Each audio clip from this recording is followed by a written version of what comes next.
So we got And then oh, go ahead. we got 10 minutes of do whatever while we wait for ooh the baby.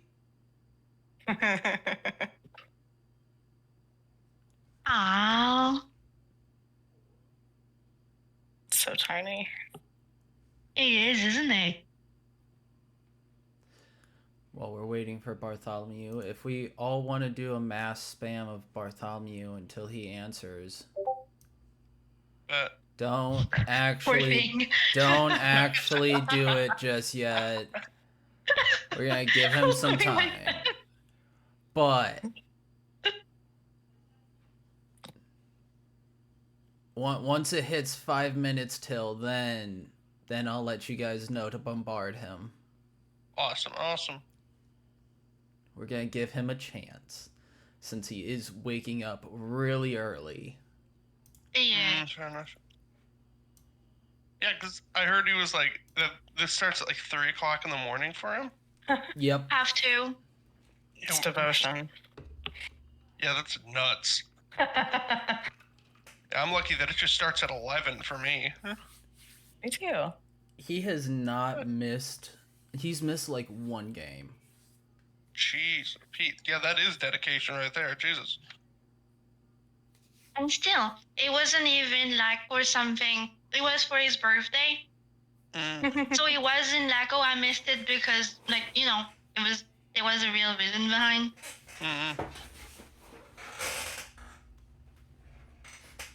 On that note, there will be a date that I miss coming up. Oh no. Okay. Oh, me too. It's not till April. April 6th. It's my niece's birthday. Fair enough. Fair enough. Also, bean burrito today. Hopefully, the long fucking night that you had earlier is made better by the long fucking day you're gonna have with this D&D session. Honestly, I wouldn't be as upset about the long night that I had, except that I was promised that we would be done by 10. And then the people that I decided to drive for stayed out until fucking 2 in the morning, and then they wanted Taco Bell. So I didn't get home till like 3:30 in the morning. And then it took me for goddamn ever to fall asleep. Hi, Asmodee.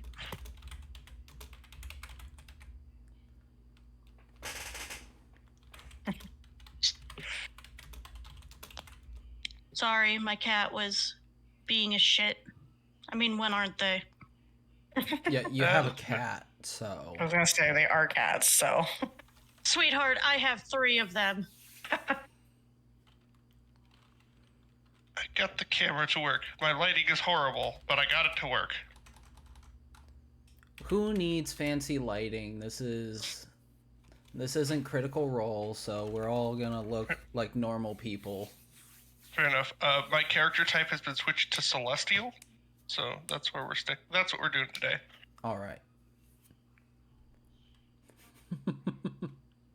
I mean, if you really want to get in the mood, Caleb, you could shut down your blind, turn out the light like last time, and light up a few candles behind you. There we go. Just got some romantic mood lighting here before you just... Yeah. I wasn't being romantic, but more like, I don't know, creepy, moody-ish. It's Fair enough. It's too early for that. The light's shining through too much. So, for the Legend Run game, though, you'll be getting the full, ominous mood lighting from underneath. Nice.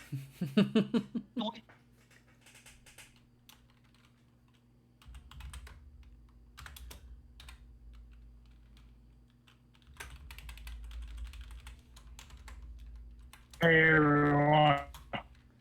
Yo, Hello. Asmodee. I'm at work, so I'm kind of sneaking this call in. Fair enough. I'll be able to watch a little bit, but I won't be able to talk much. As soon as people get around, I'll have to shut her down. Fair enough. So y'all go kill it, dragon, or But I mean, right now y'all are gonna be facing some orcs, but who knows? Dragon might come. we'll make sure to kill an extra orc for you. yeah, that would work. I hate not being in it, but Totally fair. they made me work, so what do you think I gotta do? They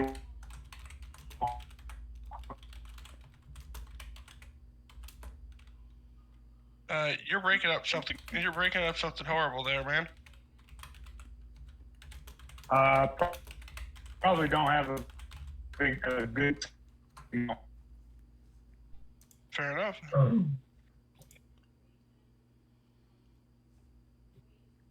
All right. I'm gonna let y'all have it. I'll probably be watching a little bit, but that's about it today. That's perfectly fine. Have fun. Yep.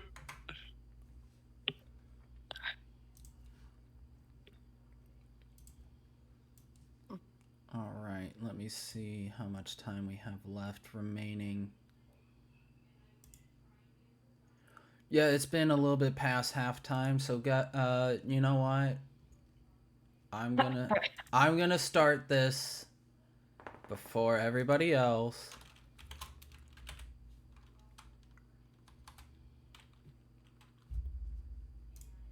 Nope, wrong person. We just start spamming one of the other players that's already here. Swear to God, if my DMs just start lighting up, I would be so pissed.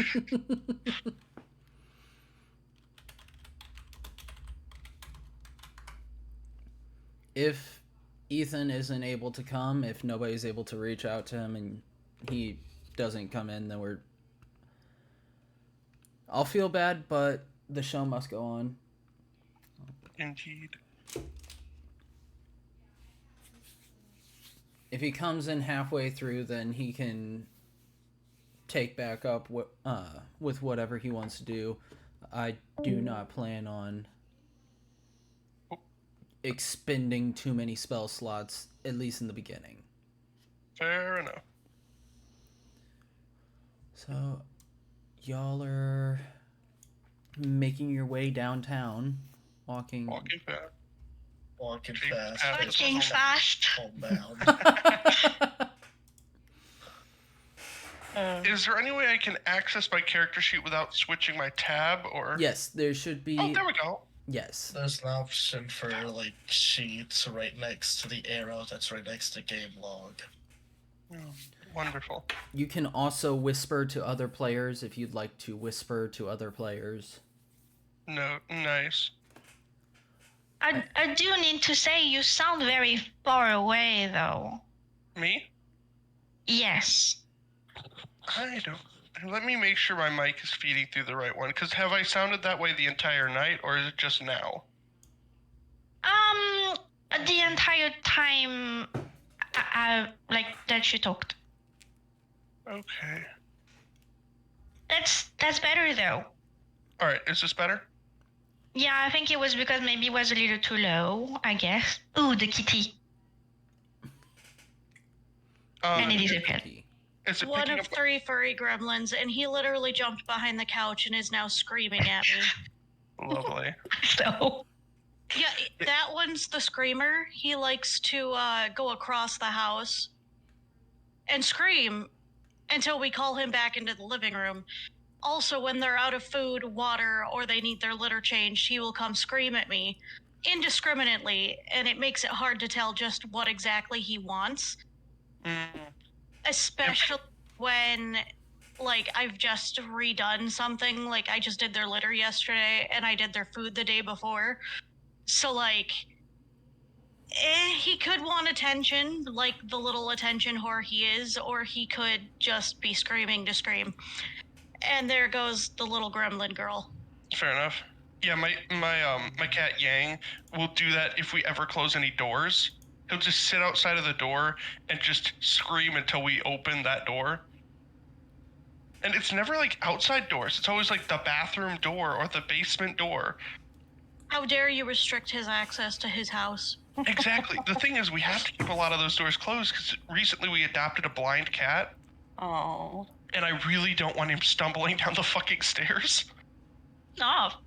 I mean, sometimes that's how they gotta learn, but I get it. Yeah, I don't. He only got here like a day or two ago. I do not want to watch the poor man bounce down the stairs. One of my No, cats that's just fair. barges in, just pushes the door open because my door doesn't close properly, so he'll just barge right in like this is his property. Fair enough. Octavia, no one wants to listen to you scream either. Shut up.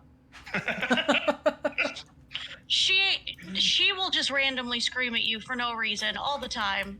Fair enough. She doesn't need a reason to scream, but if they're out of food, she will scream more often than normal. The third furry Go ahead. who has not appeared on screen, he's just an asshole, and he only screams at bedtime Fair because enough. he's like, "Okay, let's go. Give me my treats so I can go to bed, bitch." And I'm like, "You only get the treats when you go to bed." Fair enough. All right. One thing real quick, Cal. I was a little confused because you mentioned that I'd be getting a level up at some point to catch up to the party. Is that something that happened now, or is that something that'll happen later? You know, just trying to piece together when that's going to happen. That's gonna happen a little bit later. You're close to it, but for right now. Completely fine. So, we are going Every- to... Hmm? Every time he calls you Cal, I get so confused because I'm like, "What? Shit, not me." I'm so used to calling him Cal because I'm in the play-by-post that he runs, so it's just like... No, I get it, but like at the same time, I'm like, "Shit." There are more of them. They're multiplying. We are everyone. We are Legion. So, we are about to start. Awesome. Yeah, Barty is gonna be just played by me until he's able to pop in. Otherwise, just gonna have to do it that way. But last we left off in the role-playing chat, which I will pull up now just to make sure. We are currently partway into the forest as Xanth the Centaur guides the party after they had just completed emptying out the dragon's barrow and finding the weapon that may help them in their endeavor to slay the dragon of Icespire Peak. The group has now added a seemingly new character, a proclaimed part dwarf, part Goliath, who has made their way into the party via Xanth offering their assistance, as well as seeming to take in that the party may need some help in the trying times ahead. But also note that it is currently pouring down rain. Let's see if my rain noise works. No, that one doesn't. How about...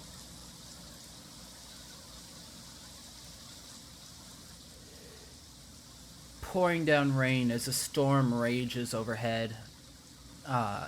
The sky darkening even darker as the afternoon continues on into the evening through the forest as Xanth guides you, making your way through. It comes to a point in time where everyone's tired. It is too far to go after having battled your way through the barrow, and it is already coming to night. A long rest may be needed, though Xanth appears to be ready to continue throughout the night.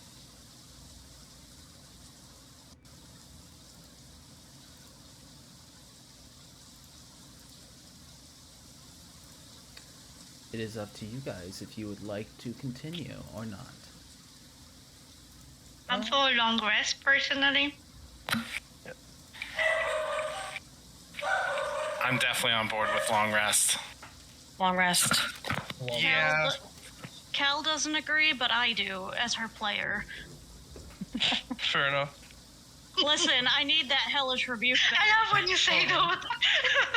I love when you start your sentences like that. It's so conflictual. I need to get my breath weapon, especially with that dragon shield cone at my disposal. That could be really helpful, and I only have one charge of lightning breath. So if I want to do some big damage, I'm gonna need that. Yeah, Milo, with all of his spell slots, is going to keep his fucking mouth shut and just accept that we're, going to go take a long rest. All right, you Except guys. that he You're doesn't allowed to want, just. Milo doesn't want a level of exhaustion for not sleeping. No, Yeah. Milo has been bitching about taking a long rest since we started this.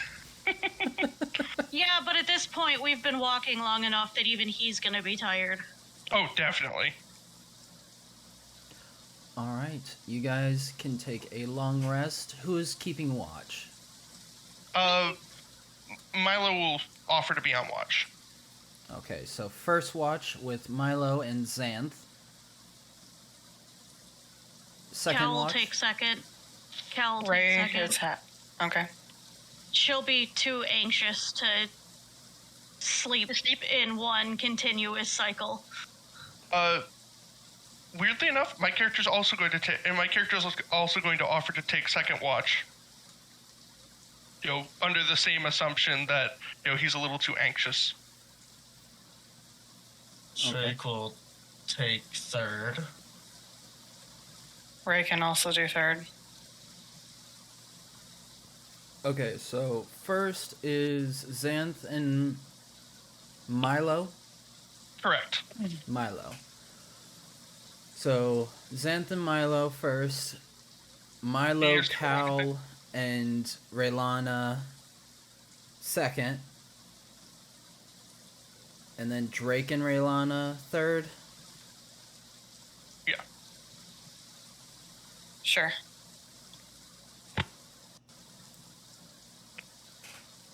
Okay. Do you need us to roll anything for that, or are we good? First watch, go ahead and roll me a perception check. Perception? Got it. Is it just one of us that rolls, or both of us? It's gonna be you rolling, since Xanth is Awesome. a NPC. That's going to be an 11. Great. 11. Okay, give me just 1 second.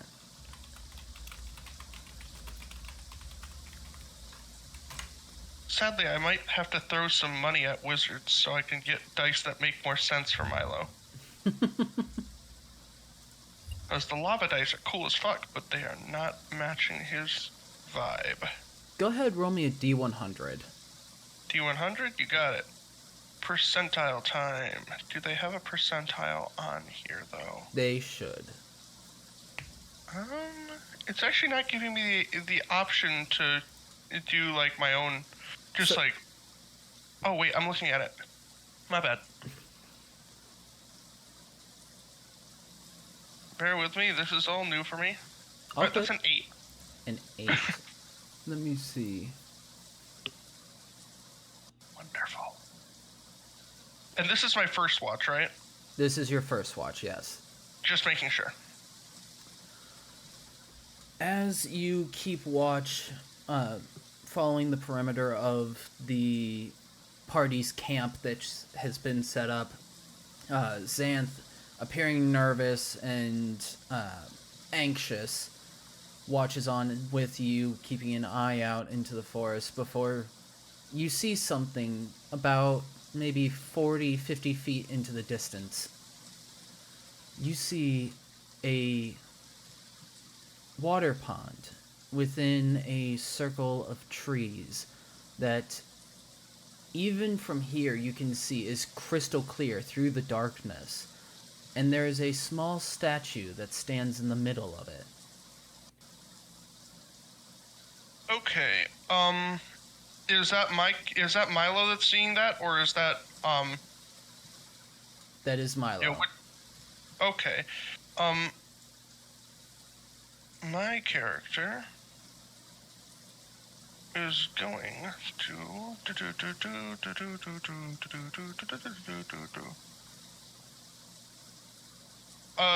how far away is my new buddy that is keeping watch with me? He is about 10 feet away from you. 10 feet? Yeah. My character's gonna like poke his, kind of like gesture his thumb back at him, and just, as he's doing so, looking at the pond. I'm gonna be using the spell message. Do you see that pond over there? At that, Xanth looks over and then begins to make his way over to you. Okay. Do you want me to put the spell in the chat, or? If you'd like. Let me figure out how to do that. There should be a thing on your... Send to game log. There we go. There we go. Yeah. Bye-bye. As you do that, Xanth comes over, looking over your shoulder. He's... How tall is Milo let me again? check. I have it written down. Milo is 5'8". Milo's 5'8". He stands a good 3 feet taller than you. And he kind of has to duck down a bit to look over your shoulder to actually see through the forest as the canopy blocks his sight from where he is. And he... Yep, Milo's just like rubbing the back of his neck as he has to like croon his head all the way in the fuck up to actually even make eye contact with this man. He looks over. Yes, yes, I see what you're talking about. The pond. That wasn't here last I went through this area.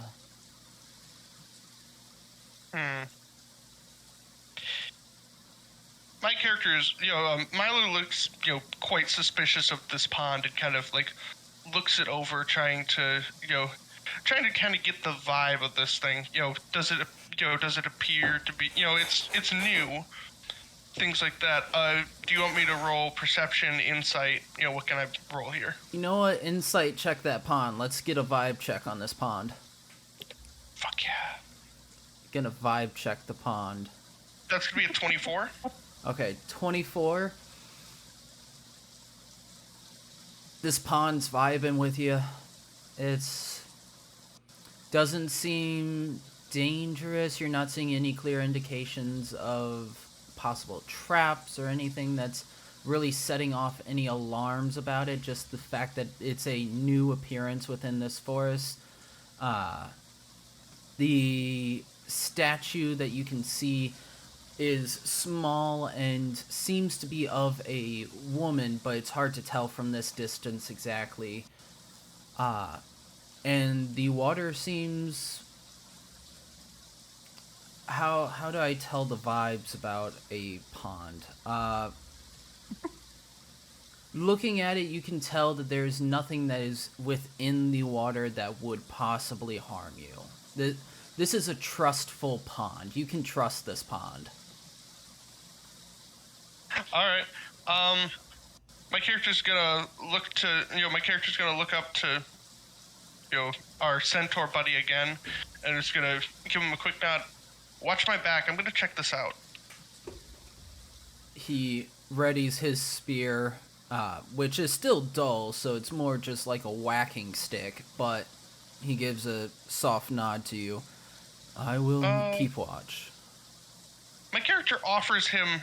Is this like a wooden spear, or is this like a metal spear? This is a wooden spear with a bladed tip that has been dulled from heavy combat use. Alright, my character's gonna pull his dagger from his hip and offer it to him. Reaches down to take it, and his hand nearly touches the blade from how big his hand is. Alright. So, it could be useful, but, big better hand. Than a dull spear. Yeah, better than Fair. a dull spear, but And if nothing else, he could just throw it. Yeah. All right. Then my character is going to very cautiously, approach this pond. All right. As he does, knowing the very secret nature of Milo, does anything vibe with him? You are feeling a vibe, especially with that 24. You are feeling a certain vibe. Like, are you picking up what I'm putting down with that one? You're feeling original vibe, not the vibe that later happened to him. Okay. Yep. My character's gonna approach and kind of, take a look around, maybe dip his fingers in the pond and kind of like swish it around. As you touch the pond water, you feel it. It's comforting coolness. It's not freezing. It's not frigid. It's not warm, but it's a soothing cool. And as you touch and swirl around, you can look up and notice that the statue has grown and changed. What once was a small statue now comes full size, maybe a few inches shorter than you. Beautiful elven woman in flowing stone dress that almost seems to be alive and breathing. The face serene and calm as she looks out to you with a hand pointed out towards you. Frozen. Am I frozen, or is the thing frozen? The statue is frozen. Okay, she's pointing at me. Does anything happen if Milo pulls his hand out of the water?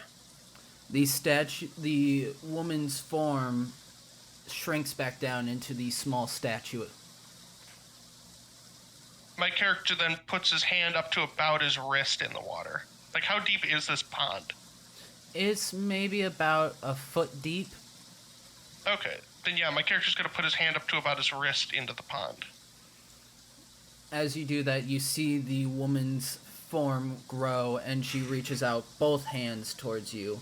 As you hear a soft voice fill into the back of your mind that whispers, "Come and accept my boon." Ooh.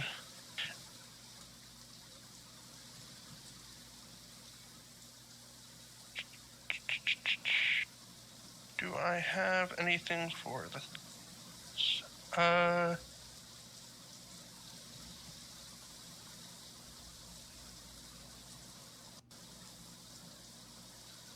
Will he do that? Yes, he will.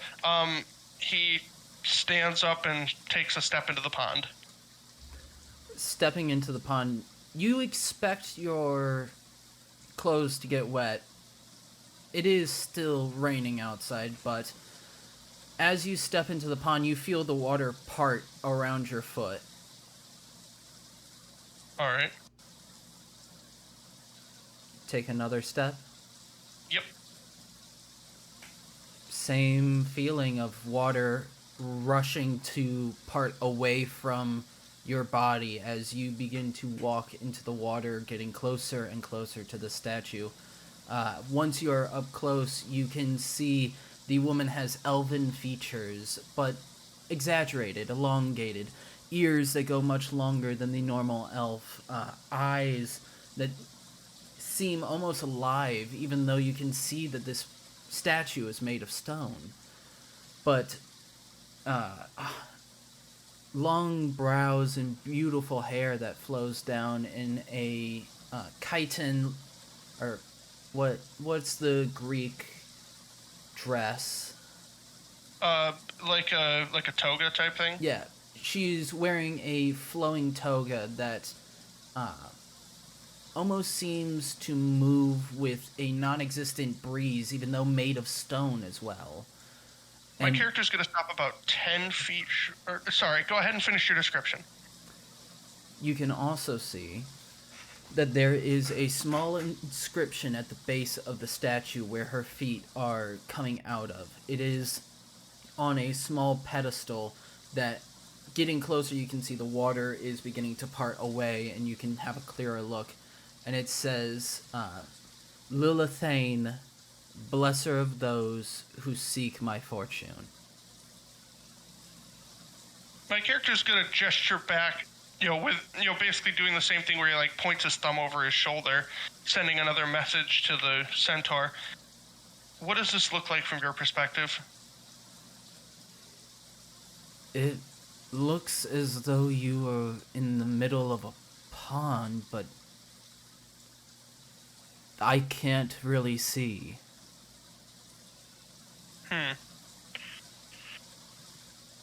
Fuck it, I rolled low. My character's gonna take another step forward, kind of getting basically within about 5 feet of her.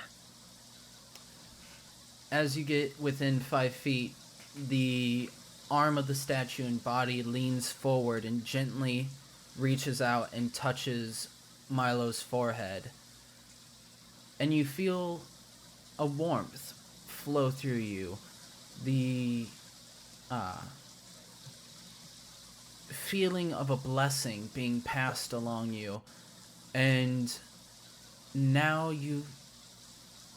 there's confidence, there's sereneness, calm. And then the statue leans back up and shrinks back down, the water around you flooding back in, though it only comes up to maybe calf level. My character looks down and frowns a bit as his boots get wet. Though, again, he's he just got done, basically just got done drying these things. Fine. My character's gonna step out of the pool. As you step out of the pool, you now have Bless for the next 24 hours. Oh, nice. Like affecting me, or can I cast it? You have which way? Bless affecting you for the next 24 hours. Dope. Let me look up what Bless does so I can make sure I remember that. You get a D4 to ability checks, saving throws, and attack rolls. Okay. You are #blessed. Dope. As you return back to the camp, Xanth looks to you and says, "Was it anything worthwhile?" Some sort of blessing. Didn't think I'd get anything out of that, but Very well. That is good for you.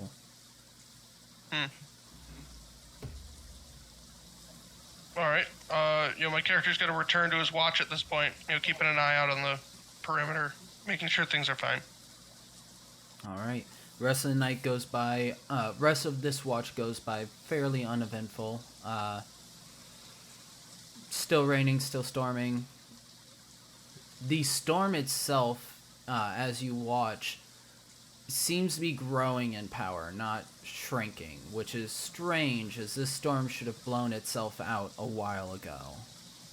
Okay.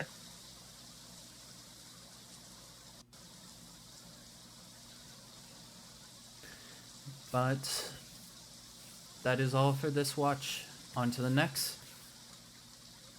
Xanth will lay down for, after that, going to sleep as well, since he's pretty much accepted that the party needs to rest, so he will take one as well. Okay. Quick question. About how long does each watch last? Lasts about 2 hours. Okay. But those for the second watch, which Then is... it's going to be me and one other person. That was 3 people. Oh. Yo. And Raylana. Oh, I see that little baby. He's so cute. I'm trying to keep him asleep. Aw. But Raylana, Cal, and Milo. Milo. Yeah, I have issues with names. Milo. You 3 roll me perception checks.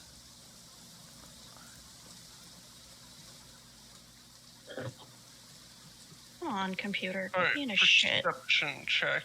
I want to specify for this watch, my character's basically just found some high ground, sits down cross-legged, and is playing the violin while keeping an eye out. Okay. I am gonna use my inspiration to re-roll that. Go ahead. Do a perception check. Add a D4 to it, Milo. That's Alright, a little yep. better. So that's a... Alright, and add a d4. Boop. Alright, that's going to be a 16 on my end. Okay.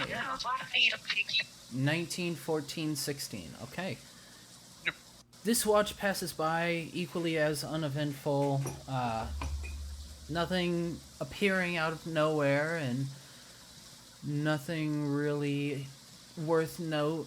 The storm rages on, growing in power. The lightning strikes and thunder are nearly instantaneous, one after the other. It's very clear how far away it is, and it is growing, not shrinking in power. Okay. If you guys would like to roleplay or anything on this watch, we can. Milo is generally, he's playing his violin and he's trying to mix in, like, he's basically trying to mix in every rumble of thunder and strike of lightning into his, into the song he's playing. Cal will call Sashi out just to keep her nerves from getting too out of hand.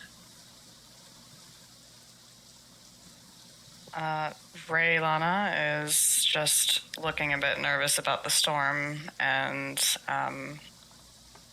realizing that this is probably not normal, being more in tune with nature as she is. So she's kind of on high alert. That's a good point. Should we...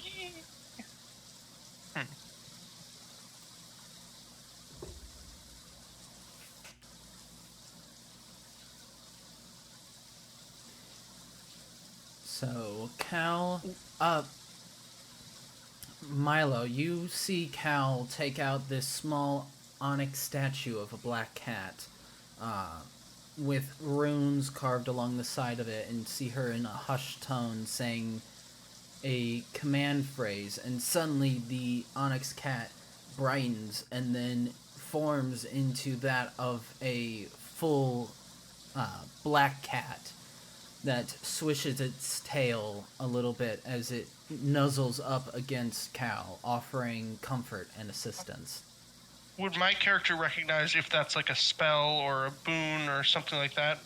Go ahead, roll me Arcana. Bet. You also get D4 to that as well.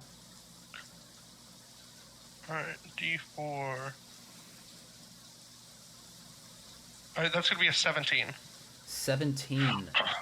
Looking over it from the command word, everything, seems like this might be a magical item that transforms this onyx statue into a living creature. Okay. At that point, my character's gonna switch up the song he was playing to, like, some sort of, folk song about, this, basically this really large cat from the Feywild called Cat Sith. There's no words to it, but he's playing it. All right.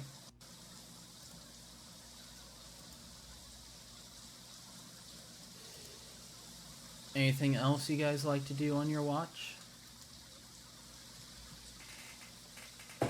Nothing comes to mind on my end.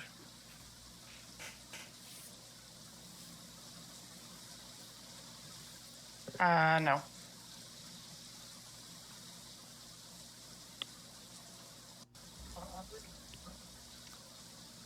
Cal, anything on your end? Nope. All right. Then we shall move on to the last watch. third watch, which is Drake and Raylana. Alright. Alright, you two roll me perception checks.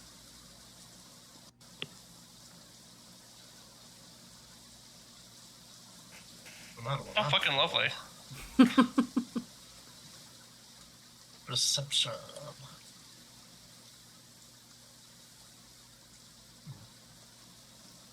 Come on, man. 6. Alright, Raylana with a 27, Drake with a 5. Drake,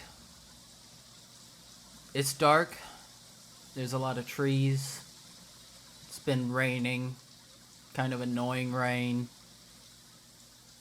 The storm's getting louder and louder, and it doesn't seem like dawn's any closer from breaking.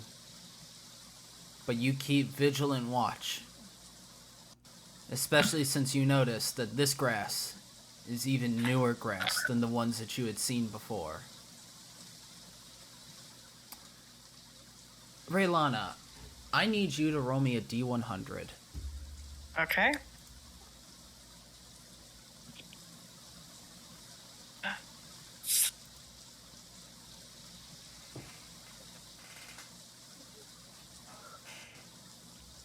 Oh, fucking. Jeez. Wow. Your dice are on fire tonight. Apparently. Hopefully you didn't waste that. I hope not. Yeah.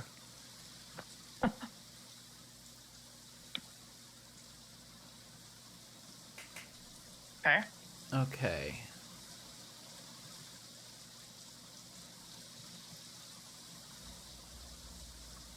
You...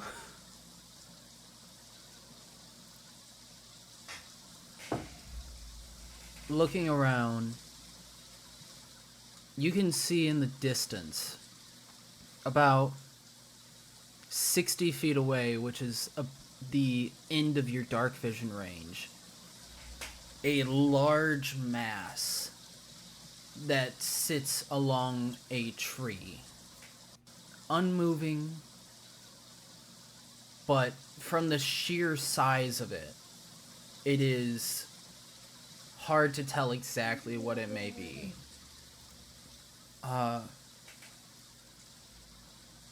Looking the thing over and taking a step closer, go ahead, roll me a nature check.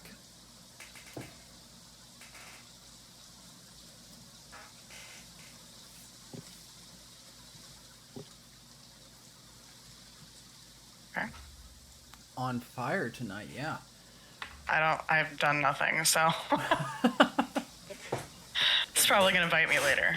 Oh yeah, it should. But Yeah. The orcs come in and you roll 3 nat 1s in a row. Yes, that will probably happen. this is just making up for hitting Darius. Yeah. Fair enough. But now that you take a step closer, you can see this is the large form of a massive bear. Probably looks from nose to tail about 12 feet long and maybe big enough to swallow a person if they break it down, but definitely big enough to eat a person. And it is unmoving, looking at the chest, waiting for any rise and fall. You see nothing coming from this bear. From a 19, you can tell there are some flies coming from the side of it that you can see just barely flicking around. It appears that this bear is dead. Hmm.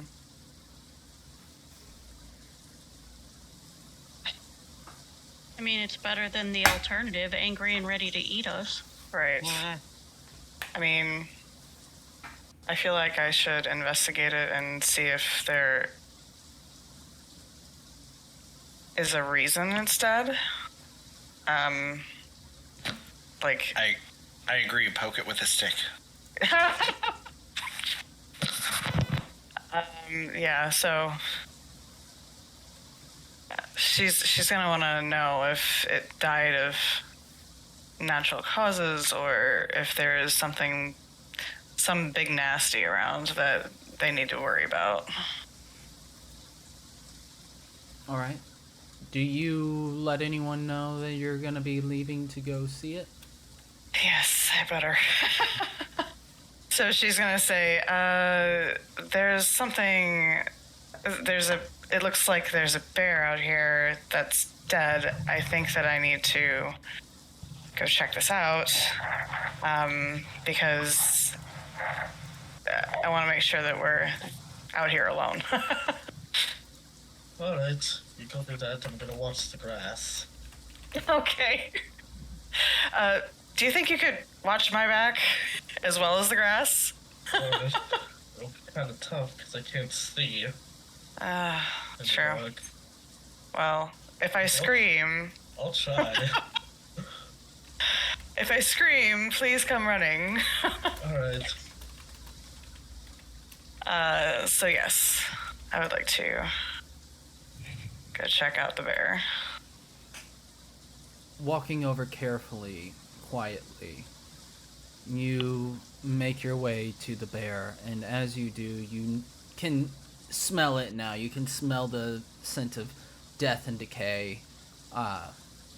Even though the rain kind of dampens it a bit as it pours down over this bear, you can also smell awful wet bear smell. Terrible. This whole creature right now just smells awful. You're kind of thankful for the rain, but it also is a curse. But you walk forward, and as you step up, you can see now that there is a large hole across the bear's stomach that has been cut open somehow. Looking over it, if you want to make a medicine check, you may. Please.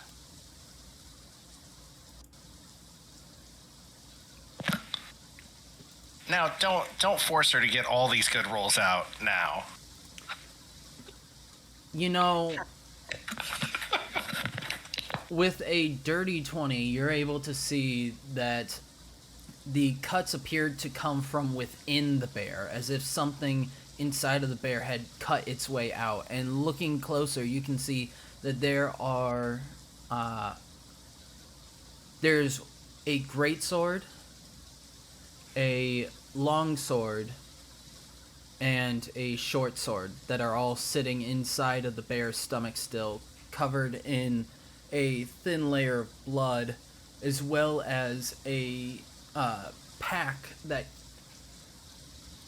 carries adventuring tools. One might even say an explorer's pack.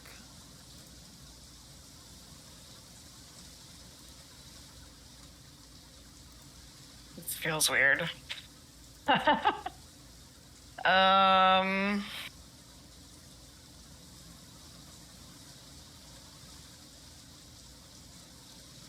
Does it look like there's anything else around?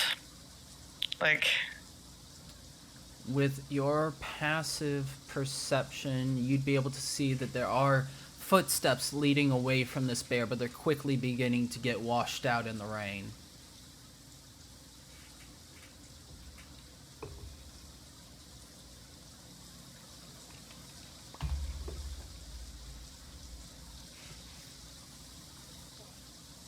I don't think I want to follow that. I feel like that could be a problem. You also see carved into the side of a tree with a crudely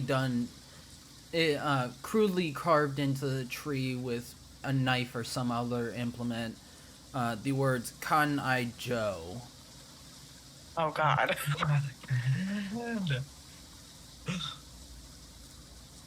I feel like I should leave this alone. This guy's gonna come back and just murder us all. I'm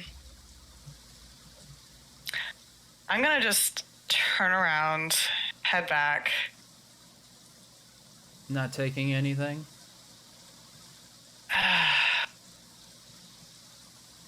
It's gonna be cursed or something.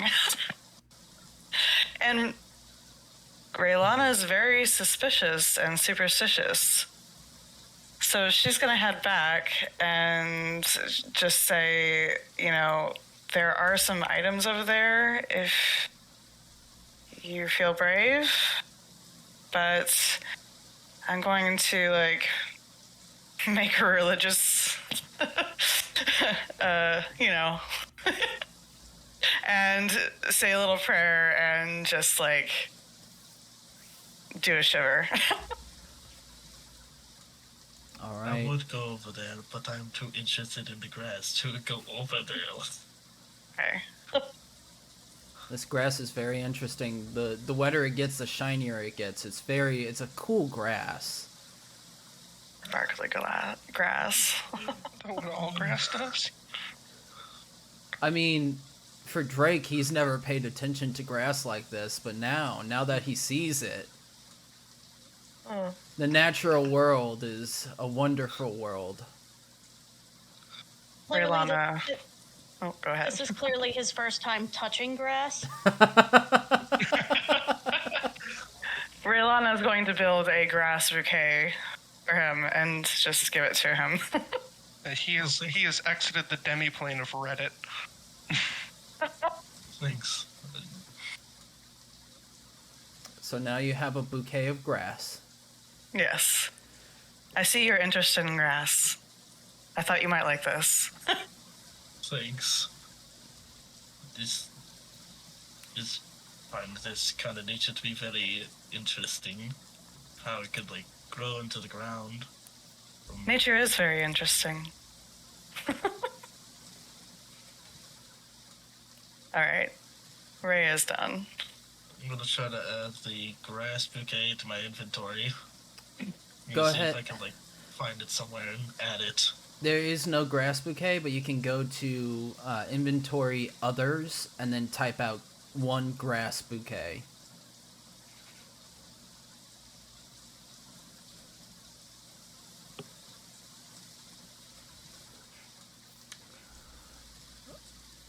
With that, the watch is now over. If you haven't already, go ahead and add long rest. I'll go to Bartholomew and make his long rest happen. It is now morning, though it is hard to tell that it is morning because as you wake up, it is still dark overhead, the clouds above you being much more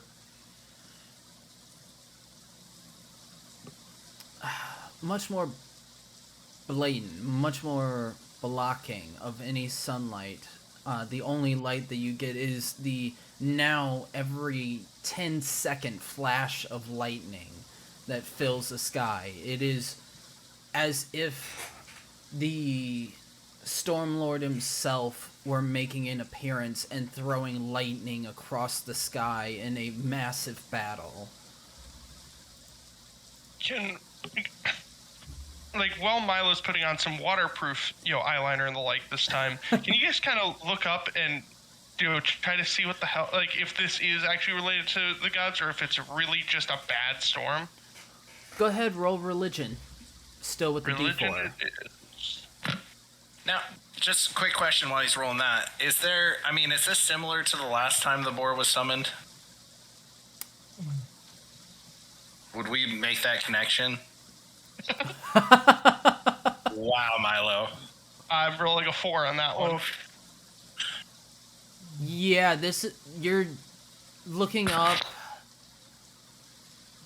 Hard to say exactly. It's just, it's scary. It's definitely scary, and it's not normal. But Well, Milo wouldn't find it scary, but I get the idea. yeah, while not scary to you, it's very abnormal. Yeah. But it could also just be like a really, really bad lightning storm that's going on. Who knows? Fair enough. DM does. For the summoning, I'd say you guys weren't outside during the time that the summoning was happening, so it'd be hard to tell exactly. You do know that the last time the storm happened, it was not nearly as strong as this. Something's changed.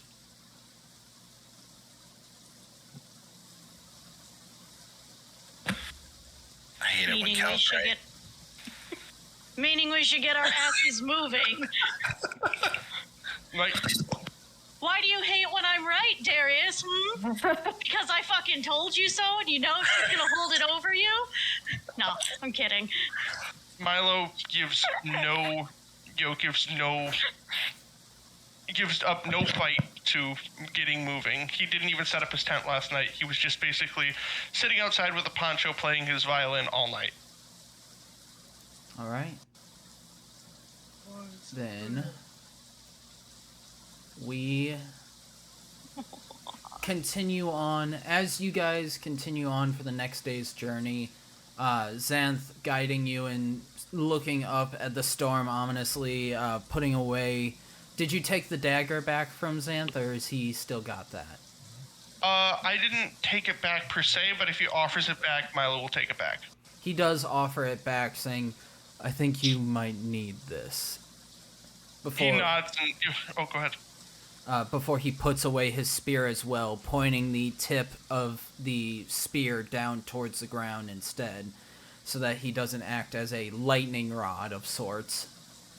Honestly, fair. Did he offer the dagger to me handle first or tip first? He offers it handle first. Alright, then my character's gonna, wrap his hand around it, thank you, and then he's gonna tuck it away. Alright. Continuing forward, you guys make your way even further into the woods until you start to see a clearing in the path. And as you do, Xanth looks around a bit. Yes, we are getting closer, but we should keep an eye out just in case. As you guys see, there is a tree that sits in the center of this, a tree sits in the center of this clearing, rising up from the ground. Let me just pull up this real quick, because I did not have it prepared. I should have.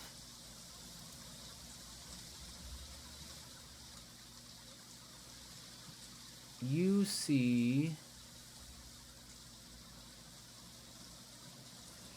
a 60-foot wide forest clearing, in the middle of which is a black needle-like spire, a 40-foot tall pine tree ravaged by fire long ago, its limbs burned off.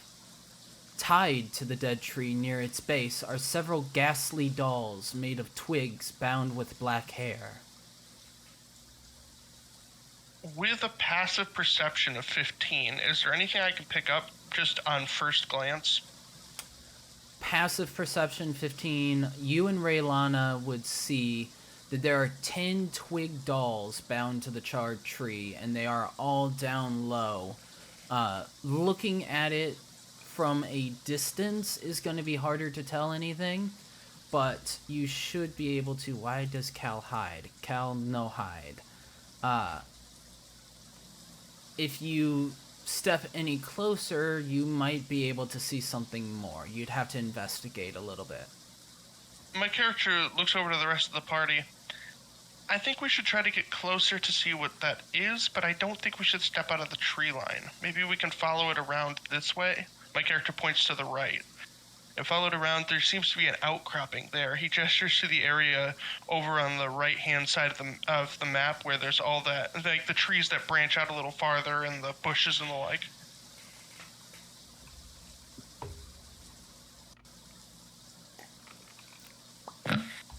Does the centaur give us any insight himself on what this is? Sam? I do not mess with the tree, and it did not have that on it when I last came through. I do not trust it. Can Cal make a stealth roll to try and, like, creep over to the tree? You know what? If you walk along the tree line and make your way through, I'd allow it. But going just straight forward, you probably wouldn't be able to just hide in the open. Nah, fuck it. She's not known for being very wise. She'll just go straight to the tree. But On guidance? nah. At the very least, she will stay low to the ground as she, like, creeps over to the tree with the intention of burning every single one of those dolls attached. Milo's gonna reach a hand out, sending a message. Please don't. This is very obviously cursed. Can we try to get closer to the tree line? Because I think going out in this field is going to be dangerous for us. As a player, are you comfortable with me rolling a persuasion, or would you rather just play it in character? I mean, I don't care either way, so I'll leave that up to Caleb. Let's play this in character. Totally fair. Then, in that case, because she doesn't know you very well or have any reason to trust you, Cal will turn, hiss at you, and then continue on her way towards the tree. My character palms and looks to the rest of the party. Is she always like this? Yes. Yeah. Yes, she is. It gets Amara is better. going to go with Cal just in case. I'm sure if Barty was here, he would be nodding so hard, like, yes, she is, and I hate her for it, but I love her. Yes, Bartholomew the Dragonborn, what Dragonborn is he? He's brass? Copper. Copper. The, Copper Dragonborn is nodding along to Milo, just like, yes, she is. I can't do My character just shakes his head. Oak Father preserve. Daria, seeing Amara and Cal both walking towards it, will follow and put his hand on Milo as he walks by and just be like, "You get used to it." All He right. would nod at, Go he would ahead. nod at that and then just... Oh, sorry, go ahead. Go ahead and move your characters where your characters would be going. Okay. My character's going to gesture to the rest of the party. We should at least follow this tree line so we're a little closer when they inevitably get in trouble. My character is going to be walking around this end if anyone decides to follow him. Ray will follow. Bartholomew follows as well. Wait, do the doll that you described, do they look like the one we found in the remaining of the chimney of, what was the name of that dude? The town master's brother, Yeah, him. Do they look the same? the logging camp. Yes. It looks similar. Let's burn them. No, just kidding. Okay. I mean, that's what thank you. Cal came over here to do. How many are there? There are 10. Oh, that's a lot. 10 dolls for 10 people. Oh, Does it... Cal, Amara, and Darius, do you guys wish to examine the dolls? I do. I mean, no, Cal's just gonna start, like, plucking them off the tree and burning them with her tinderbox. Amara, go ahead and roll me investigation as Cal is starting to rip the twigs off the tree, the twig dolls. So much violence. Oh. Hey. I suppose I see nothing. Yeah, she's ripping them off too quickly for you to be able to really investigate them. But, Cal, as you begin to rip them off the tree, touching the first one, you feel something beating.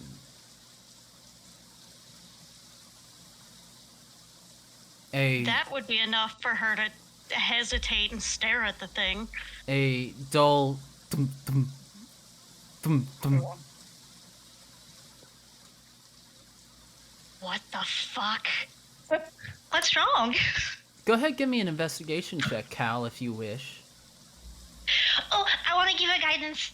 Okay, give guidance so you have a D4 to that investigation check.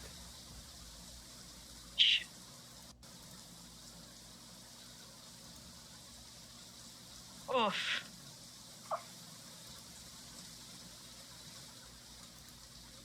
Oof. 9 total. 9. I don't know. Ouch. It's creeping you out just holding it, and looking down at it,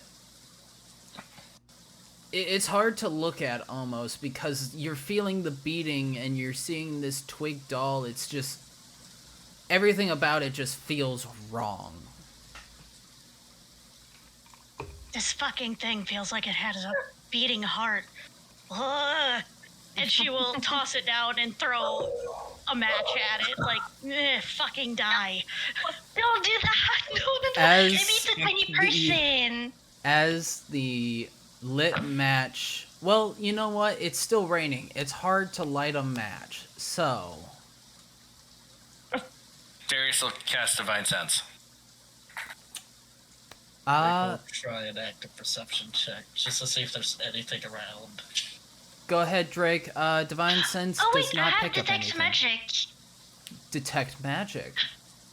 While you do that, I'm gonna do detect magic. Yes, I know it takes 10 minutes.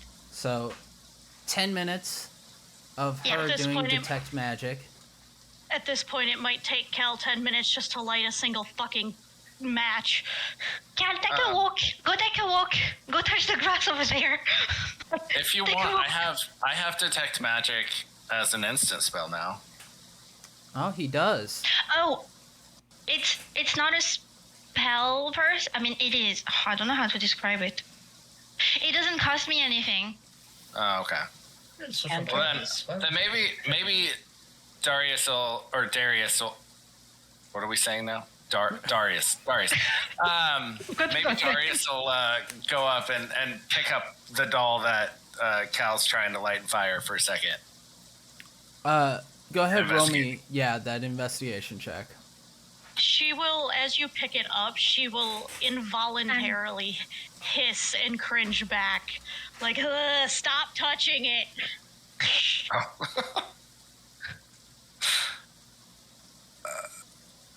You said investigation? Investigation, yes. Not his strong suit. Oof. Okay. You feel it pulsing in your hand as well. Just the thum thum thum thum thum thum. It's creepy. It's weird.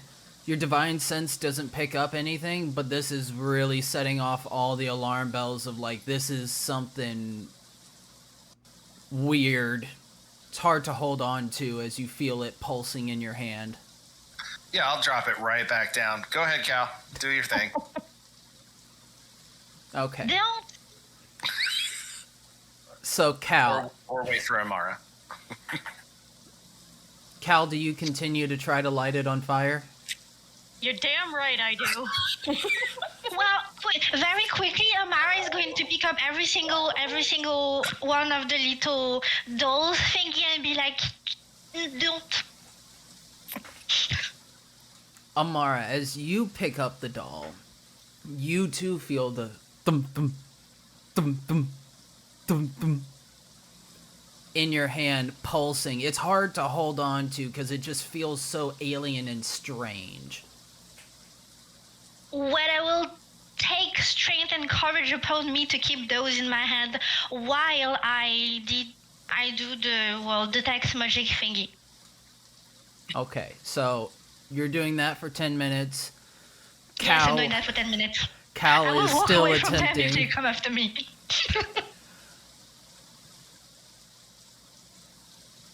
Cal, do you still attempt to light those twigs on fire? whichever ones are left behind, yes. Like, No. Carrying I will all set something on fire. carrying all 10 would be too much. You can carry 8. There's 2 Okay. left behind. Okay, well, I will stand in front of them to like prevent and be like, shuffling to try and protect them as much as I can. Are you fucking kidding me? The last one No, was I yours, haven't. and now you want to leave them? Well, there could be people stuck in them. I need We need to give them a chance. It could be orcs using them as a second life force. I'd risk it. Looks back at the party that's hiding in the trees. Like, what's taking them so long? It's just indulge. Why are they taking so long? I need Cal and Amara to roll dexterity checks. That is I don't not have one of my best dexterity. scores, so here we go. It's not mine. Wait, if it's a saving throw, you get +2. By the way, around me. It's a dexterity check, not a saving throw. Oh, shit.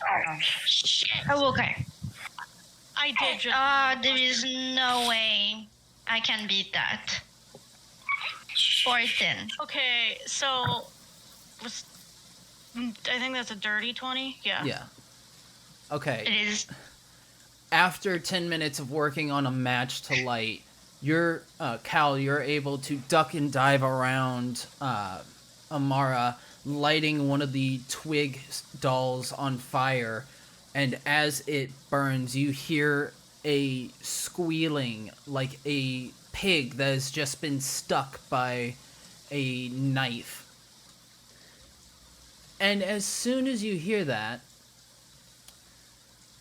the ground around you erupts as all of a sudden the area around you three Even though I moved. Oh, okay. has come to life with the roots of this dead tree that immediately turn and fly towards you guys. You three, roll me a dexterity saving throw. Damn. no. Now I want my other save throw back. Never mind, it's fine. Do you regret 23. burning it? I literally rolled the same Guilty. fucking save that I did the first time. That's great. This is gonna Hold on. suck. Wait, wait. Before- I will say, as we hear that like squeal scream, Cal will grin for half a second with a smug, see what I fucking said? I fucking said it, didn't I? And then ground erupt and the smile is immediately gone. Can I do something in response to the ground erupting? I can have it happening at the same time. It doesn't cancel the effect of it. That's fine. My character immediately casts Dispel Magic on the tree. Okay. Give me... I'm gonna need a I roll only- off for that. I only need to roll if it's above a 3rd level spell slot. It is above a 3rd level spell slot. Okay, then yep. Let's roll for it. I have. Let me check how much my bonus is. That's +7. All right. So. Oh, let me Just a reminder, Caleb, when you're dueling out punishment, Cal's is a 25 and Amara's is a 20. With my Mine's a protection. 23. Well, Oh, I never get mind. you get Never mind. I got it. yeah. Well, actually, no, I lied. Amara's too far away from me now, so Okay, so that is going to be Yeah. a 26. So 26. Yes, that's adding in the bless and my modifier. Okay. Jesus.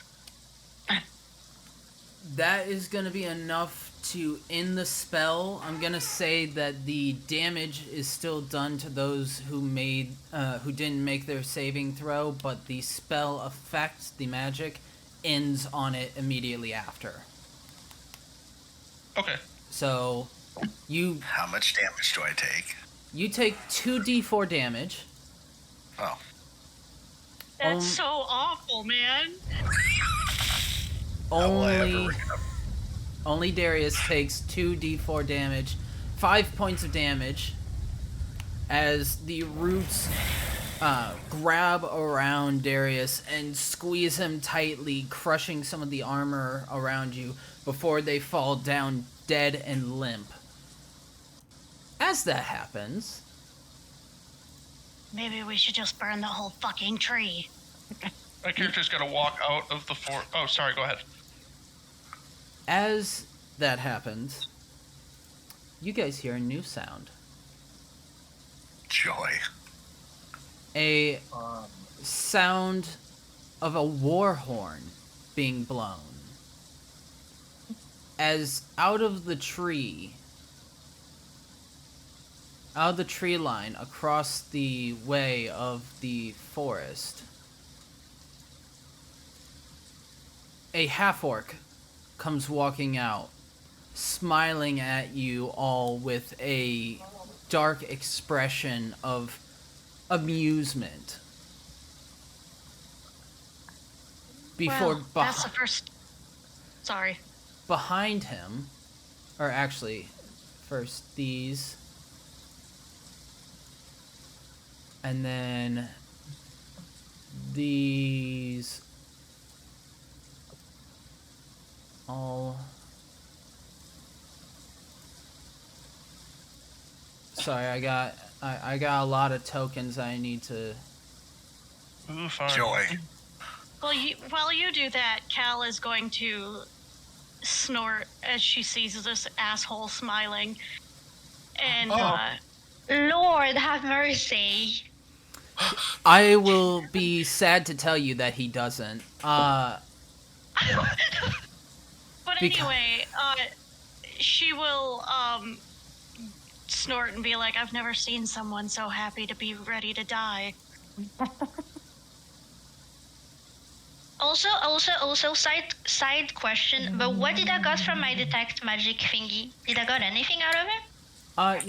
You got from your detect magic that this was a transfiguration magic. It seemed like a curse had been put upon the dolls, and you saw now that there was a still beating pig's heart within each of the dolls. Lovely. And I need everybody to roll me initiative. Oh no, we're gonna have to fight Let's all go of plus these. 7. My character's just under his breath. Are you fucking kidding me? 18. That was rude. Oh, I never rolled so good. I mean, yeah, it's only initiative, so. Must be my Plus first 7 good roll. normally comes in fucking clutch. I got a 19. I rolled my Right. normal initiative. Here I am rolling like a damn pleb. And then I will roll for Barty. This is not good. Certainly is not. Bartholomew's not right good? there This with is- you, Sorry. Darius. This is I- exactly what we came here for, Drake. Jesus. You rolled a 1? The fact that there's so many of these things. I know we fought a lot of ghouls and spiders and stuff. We fight some of these orcs. Never Just fought spit this. your lightning at them and hush. Fine. And to start, the half-orc, as he takes a step forward, is going to reach into his bag and, before initiative starts, throw holy water at 3 of the orcs, giving them bless.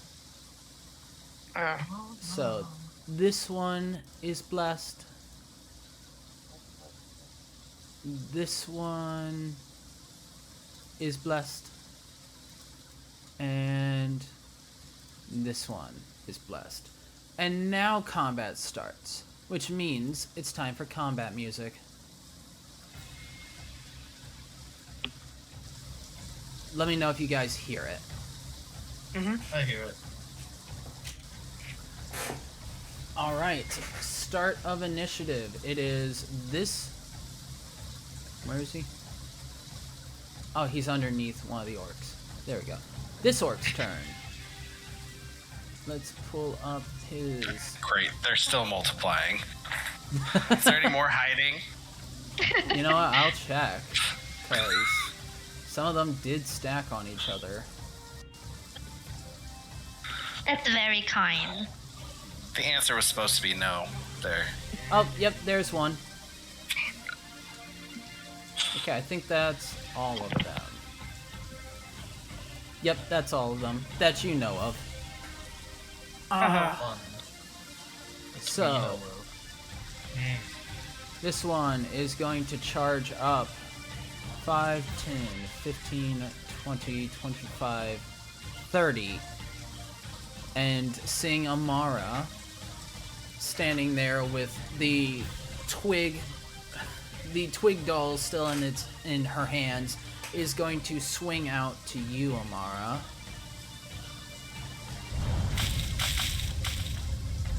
A 9. It's not going to make it. Alright, that's its turn. Just so you guys remember what they look like. Big, ugly, and stupid. Yeah, we got it. You're not wise or intelligent. 5, 10, 15, 20, 25, 30. Is going to bonus action charge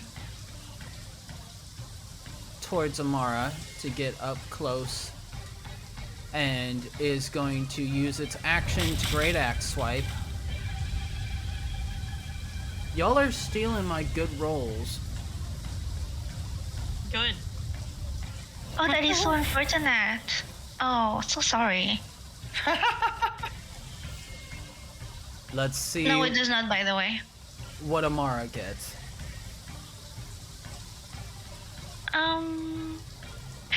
I think by that time I dropped the dolls. I mean the twigs thingy.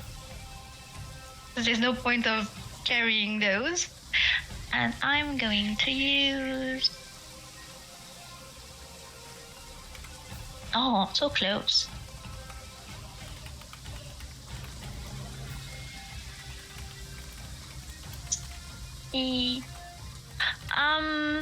I'm going to use... It is not a spell.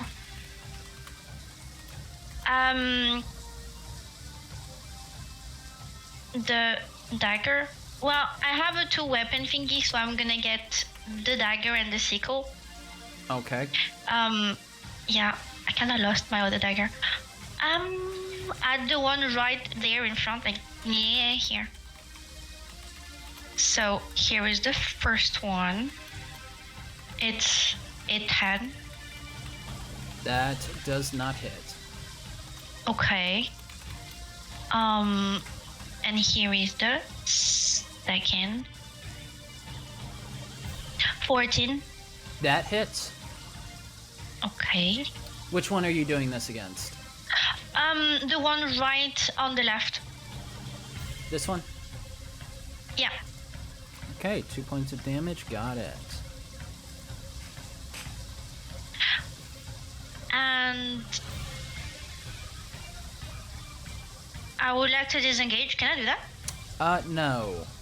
You used your action and your bonus action. Yes, true. Well, that's the end of my turn. Yeah, it is. Swiping out against this orc, the first one he's able to dodge out of the way of, but the second one you catch him in the shoulder, and as it sinks into his shoulder, he kind of just looks down at you and grins. End of Amara's turn. It is now Drake. Your turn. Alright. 1, 2, 3, 4, 6. Let's see.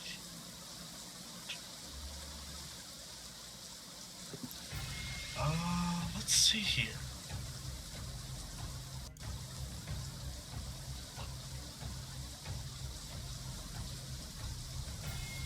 like to cast Lightning Breath on. Let's see.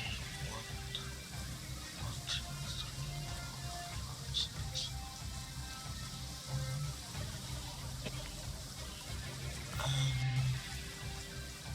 I'm trying to like figure out.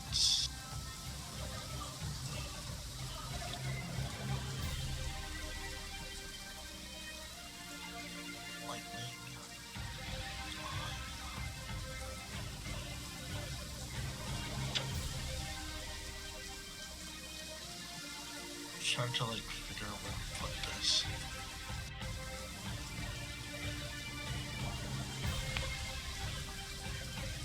Yeah, I'll send it right there. Alright.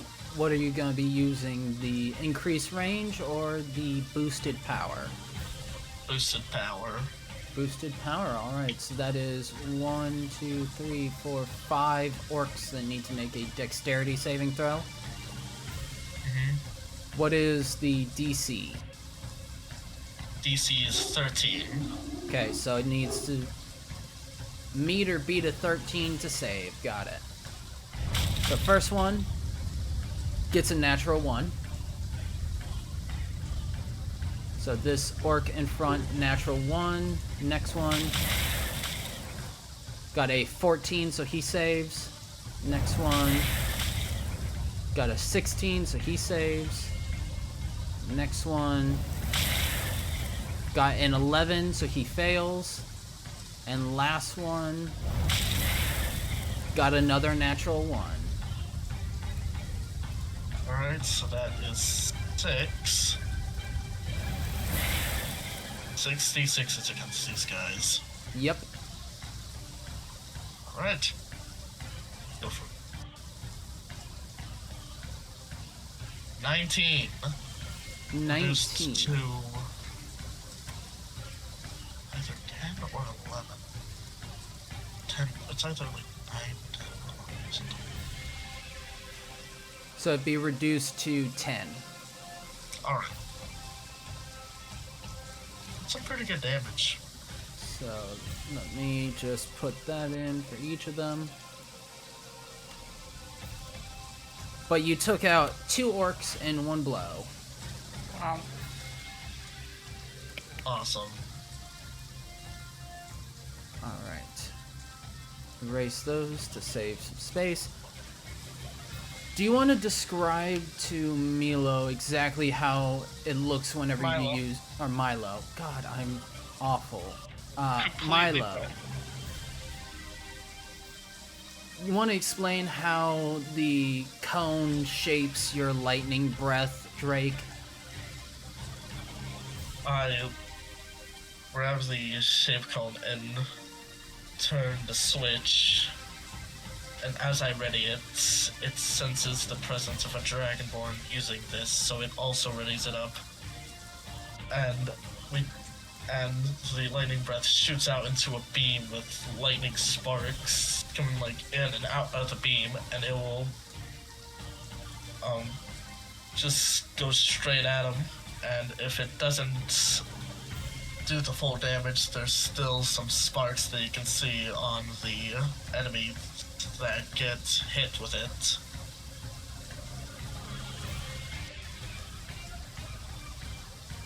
Alright, that is your action. Any bonus actions that you'd like to do?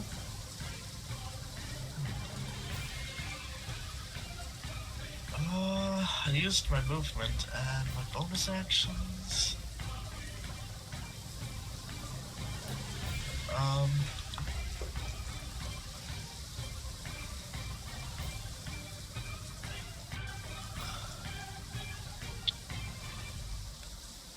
No bonus action yet, because I'm going to Action Surge Okay. and go to my spells.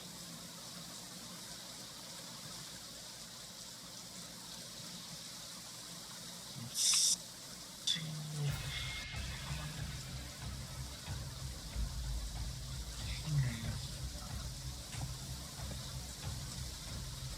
going to try a Toll the Dead on this orc right here. Alright, that's a wisdom save. Wisdom save of 12. He fails, so go ahead and roll the d12s. I think 2 d12.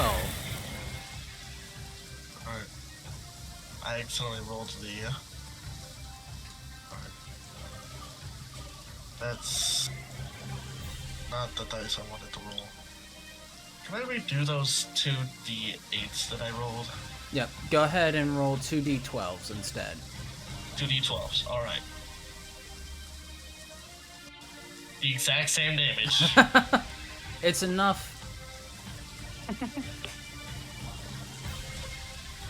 The tolling bells of death energy begin to form around this orc, and he holds his head as he falls to his knees, necrotic veins forming across his face after being blasted by lightning across its side, and then falls to the ground dead before you. And then, now that I am done with both actions, I'm going to rage. Okay. Raging.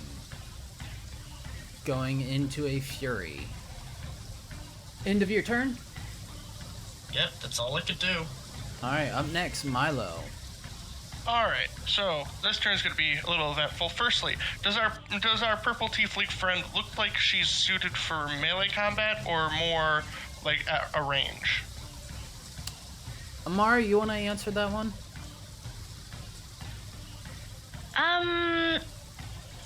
She's a spellcaster, so more range.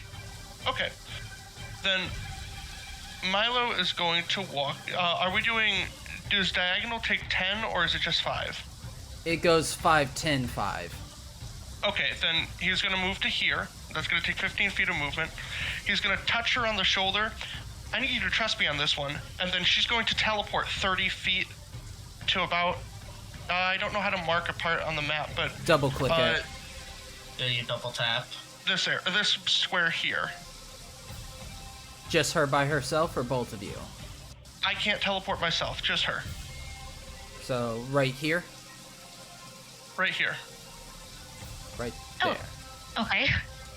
And Thanks. then Milo is going to take 15 feet back, and then he's going to play... he's going to pull his violin and just play a quick note. Does he appear to be a spellcaster as well? Kind of trying to figure out what the roles of the party are in the middle of combat.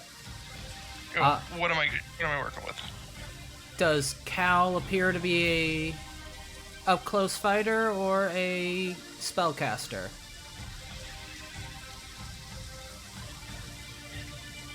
I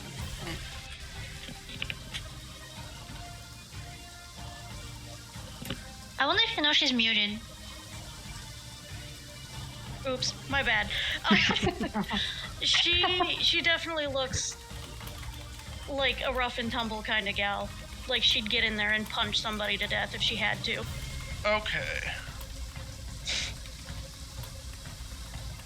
Then I'm going to be adding Bardic Inspiration to her. At this level, you are going to be adding a D8 to your to-hit roll. Hell yeah. Yep, ability check, to-hit roll, saving throw. Any of those of the above, you can add a D8 to. You can expend it at any time you want. It lasts a minute.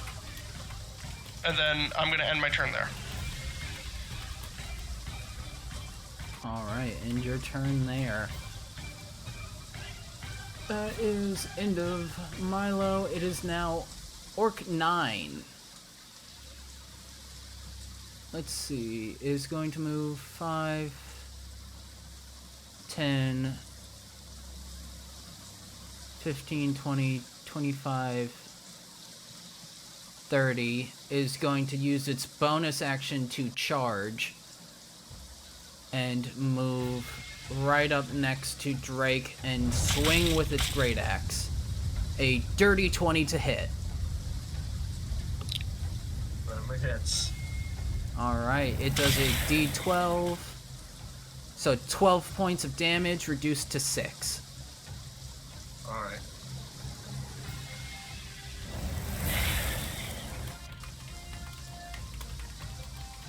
I'm just going to add an extra 8 because the old Drake character sheet had 52, so I'm just going to reduce that down to 48. All right.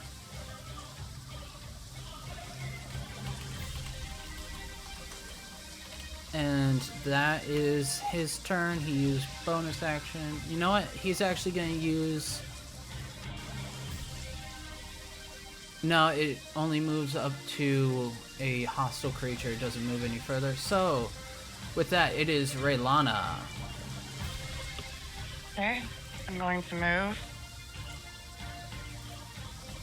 5, 10, 30, 35. And I would like to use Bless. The 3rd level, so I can get more folks in there. Okay. And I will be using that for, let's see.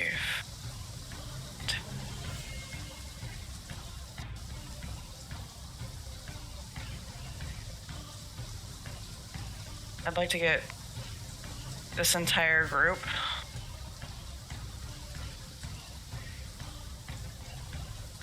I think I have one more, and I'll hit Drake as well. Milo that's- actually has Bless already, so it can't stack. So, Alright, then I'll use it on Bartholomew alright. instead of Milo. Okay, so Bless. Bless. yep. Bless. So that Hashtag is blessed. very hashtag blessed. Yep. 1, 2, 3, 4. How many people can you get it at? 5. 5. So you're getting Drake. You could technically bless the entire party. Awesome. Or Yes. getting Drake as well. Yeah. All right, Drake, you are also blessed. The only person not blessed would be Raylana. I'm fine with that. Okay, that was your action. Any bonus action you like to do?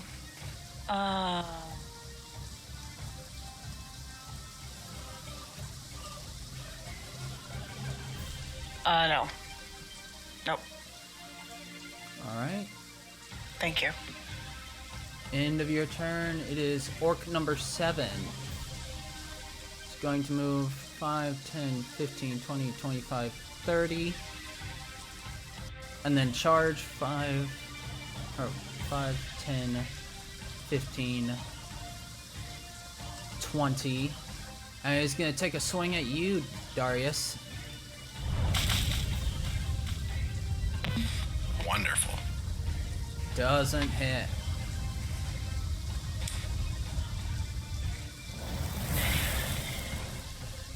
Alright. That is the orc's turn. It is now Cal's turn. Give me like 2 seconds. I will give you 3. That works. Okay, so Cal's gonna move over here to engage with this little bastard. And we're gonna cheat. Come here. Thank you. We are gonna stabby stab because that's my thing. Alright, you're stabbing. No, we're not. No, we're not. That was a nat 1. Oh no. You go to stabby stab, doing your thing, the thing that you're known for, the thing that everybody knows you for. Stabby stabbing. This is what you do. And as you do, the rain soaking the grass causes you to slip a little bit, and you nearly face plant, but instead dig the blade into the grass itself. And you have to struggle to pull the blade out of the ground. It's stuck in a stone. This is not good. This is not a good look for Cal right now. Bonus action disengage. 15, 20, 25, 30. And she's just, as she goes away, she's gonna flip the sky off, like, fuck you. Fuck you for making me look bad. So you disengaged? Yep, Okay. I did indeed. I was not risking that opportunity attack, and cunning action saves my ass in that. Yeah, if you had, I was gonna rule it as him having advantage because you're distracted flipping off the sky. Yeah, no, I was like, hands Wait. up, nope, backing the fuck up. And then as I'm going, fuck you, Sky. Wait. Is she a rogue? I am. Then why didn't you roll with advantage? She because did not You get sneak flank. attack. It doesn't matter. You get sneak attack if someone else is within 5 feet. Yes, but it doesn't automatically grant advantage. It just Sneak adds more damage. attack is a damage that gets added on if I hit with advantage or if someone was within 5 feet. Okay, that's my bad. I slipped up on that one. It's been a That's minute since okay. we've had a rogue in the party. That's okay. Yep. But yeah, no, that is my turn. I am failing hardcore, noping out, and flipping off the sky. Okay. Flipping off the sky, noping out, and failing hardcore. Got it. Those are now confirmed actions and bonus actions. Next orc is going to charge down 5, 10, 15, 20, 25. And is going to flank around Drake. So he has advantage on his attack rolls against Drake. What a bitch. So 14 though. Neither of them hit. Ah, unfortunate for that orc, but fortunate for Drake. That is the end of its turn. Can't use its bonus action for that. This one is going to 5, 10, 15, 20, 25, 30. Right up on... Yeah, right up on Darius. It's going to swing. And is going to miss. Swing and a miss. Fire than a beast. Eventually, I'm gonna hit y'all with something hard, so... Fun. Keep dreaming. It's okay. Don't put pressure on you. We're good. Cal, don't encourage him. Right. Every enemy has advantage. That's its action, bonus action. This one... Objection? This one... Overruled. Is going to take out a javelin and throw it towards Drake. Because you lightning bolted it pretty bad and it wants some revenge, but it doesn't want to get up close. Nat 1. Not with that roll. And it does go to throw, but as it goes to throw, the area that had been hit by the lightning bolt sears with pain, and it essentially just spikes the javelin into the ground, like right in front of it, and it looks around really embarrassed. Cal, from where she's like, I will burn my reaction to do this. She will watch this happen and call it, ha! Lame! It makes her feel better about her previous failure. Just let it go. Okay. Well, it is now the Anchorite's turn. On the Anchorite's turn...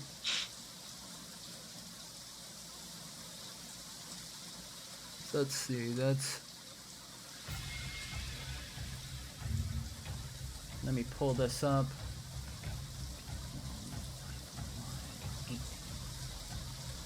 got it. So he's going to move 5, 10, 15, 20, 25, 30.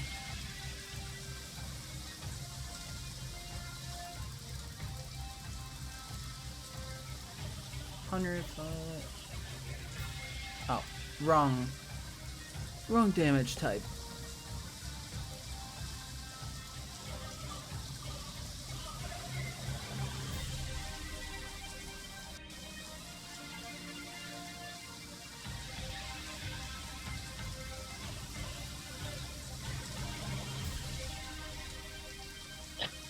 Oh.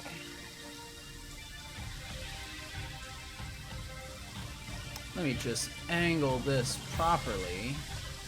It attacks its fellow ally.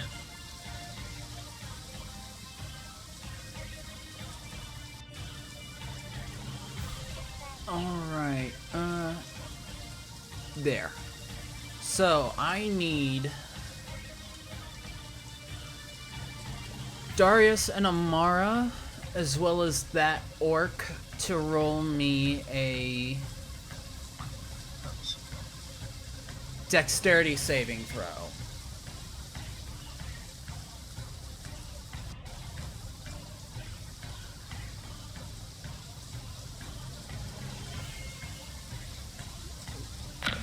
Remember, Amara gets +2.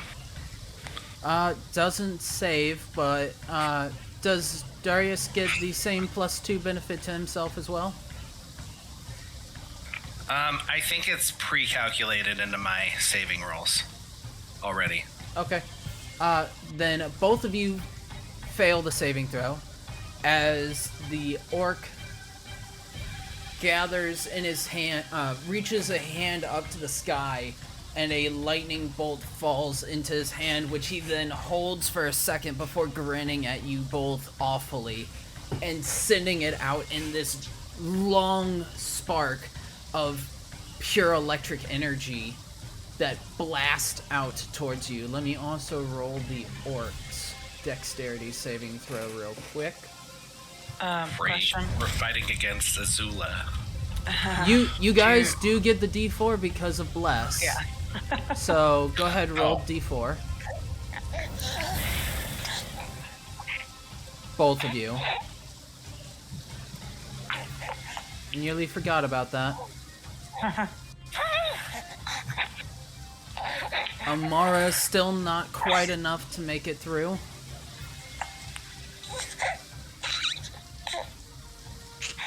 And same with Darius. Both of you were just one underneath. Oh. So,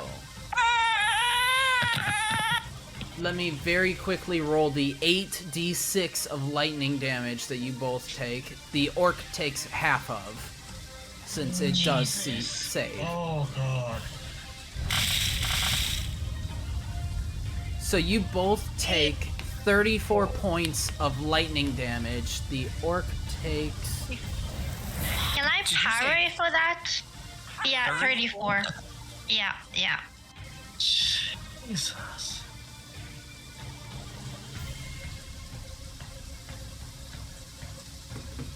So the orc, even making the save, the orc is just blasted to pieces as the electric energy courses through its body.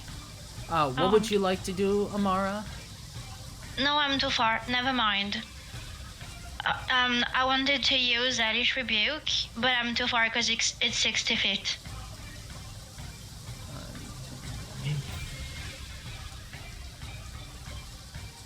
60 feet, you should be within range. Am I? You're only 30 feet away from him. Yeah. He's Can I? 45 feet, May you can I? definitely, yeah. Thank you. That's a dex saving Fuck him throw. up. He definitely fails. You're all good. Fuck him up. Oh. Yeah. 21. Minus 21. Well, I did lost a lot as well, so. But I'm not dead yet. After the lightning bolt connects with your body, Amara, you feel the infernal rage, the hellish energy in you gather up, and you point out towards the orc, the half-orc, who stands there snarling with a smile, and send out a bolt of hellish energy that erupts around him, sparking across his body and burning and charring parts of his flesh that's exposed, causing him to lose a smile and just...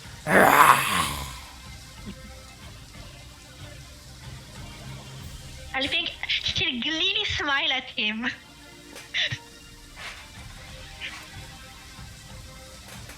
Alright.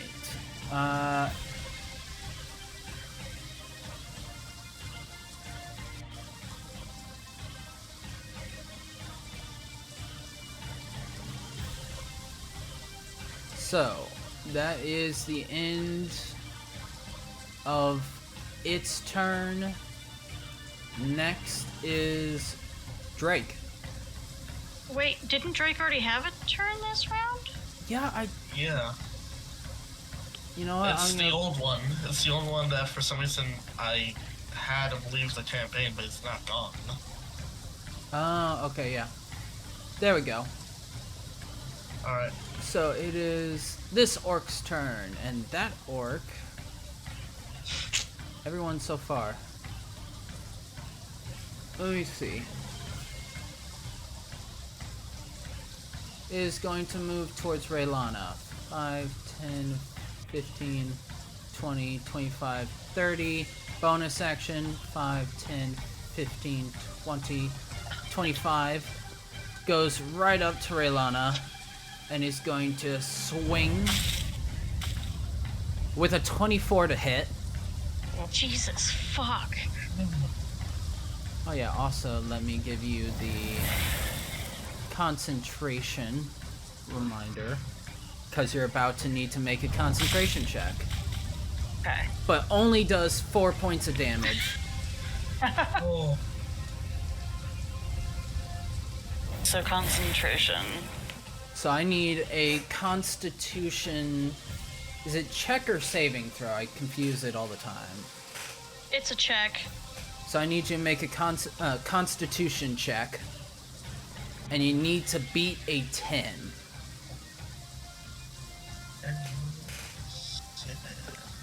So that's the one at the top. Yes. Can she add a d4 for guidance? No. You'd have to touch her. Oh yeah, true. Yeah, never mind. And also that's an She rolled a action. 17. Yep. So you continue to maintain guidance on your bless spell, or maintain concentration on your bless spell. Why did I say guidance? Sorry. Yeah. Because you're a silly Billy. And so I take 4 damage, though. You take 4 damage still. Just you don't drop the bless spell. Okay. Thank you. All right. Now Orc 11. Because you called me a silly Billy. I said it with love. This one's coming with love as well. With a 21. Oh, sure. But she didn't say it in character. It wasn't Cal speaking. It wasn't, but there's nothing I can do about that. You're also the only one in front of it. It was always going to go for you as soon as you came over here. But a 21 to I hit. figured.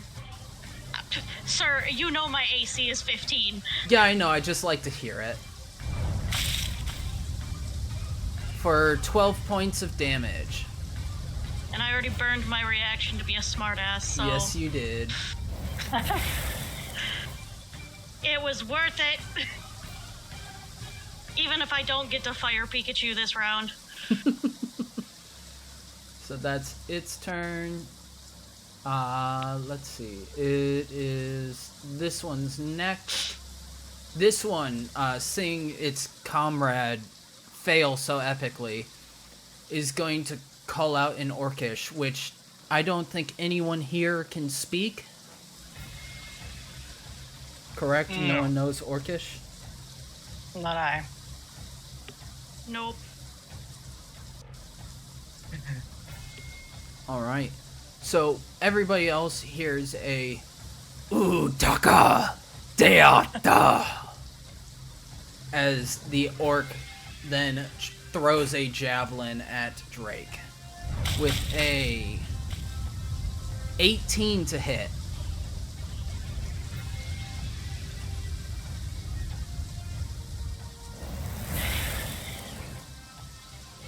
Hits, correct, Drake? Yes. Okay. Oh, no, never mind. Does 7 points of damage rounded to 3.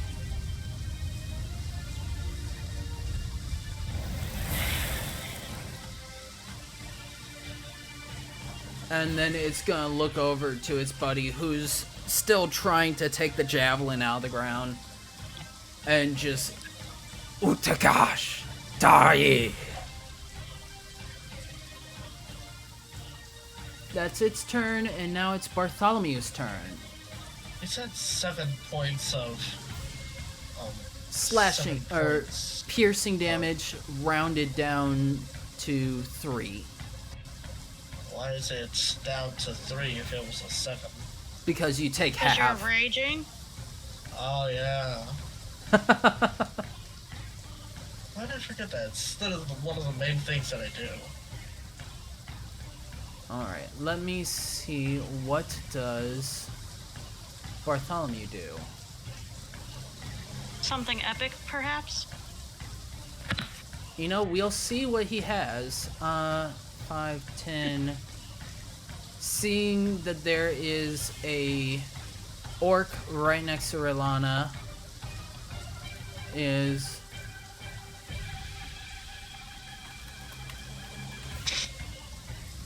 going to cast. Yeah, he's gonna cast Witch Bolt. Or as he would say, Witch's Bolt.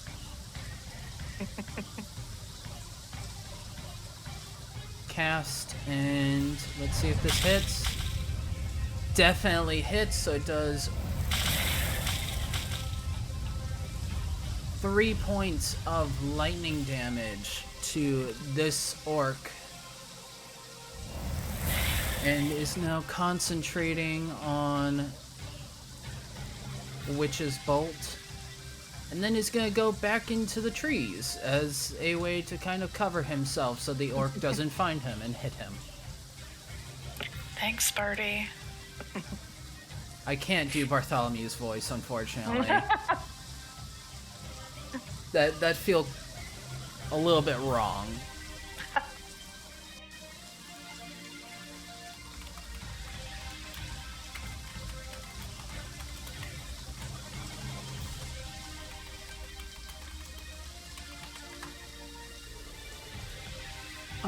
But that is... Let me see, is there anything else he can do on his bonus action? Maybe Blade Song?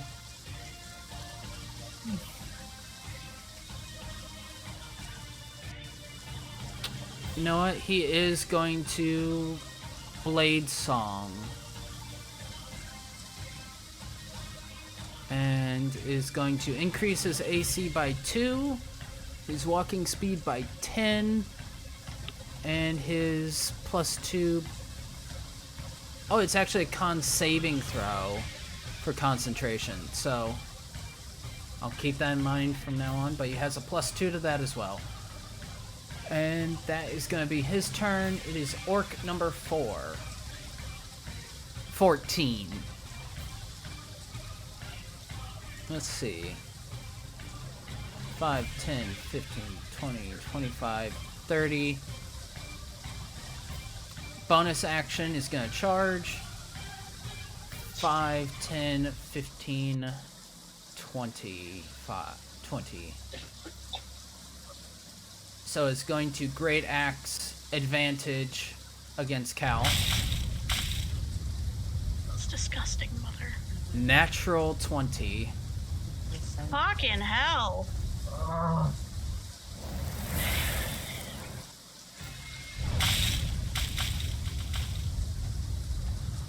Oh. Oh. Oh.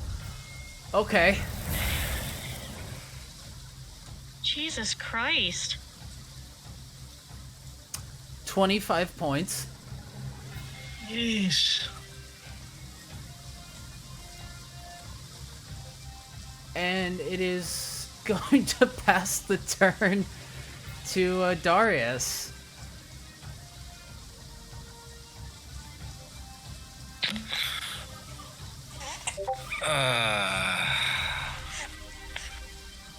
Huh.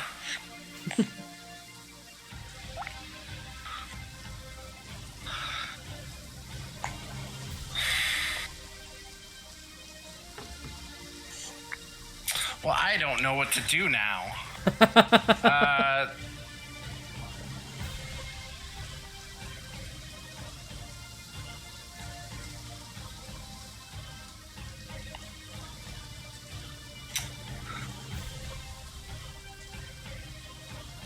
All right, I'm going to. How far can I toss a bead? I think it's 60 feet. All right, I'm gonna toss a bead. And maybe this is how I tell the group that I have this, but I'm gonna toss it right here. Okay, give me just a second to make the proper.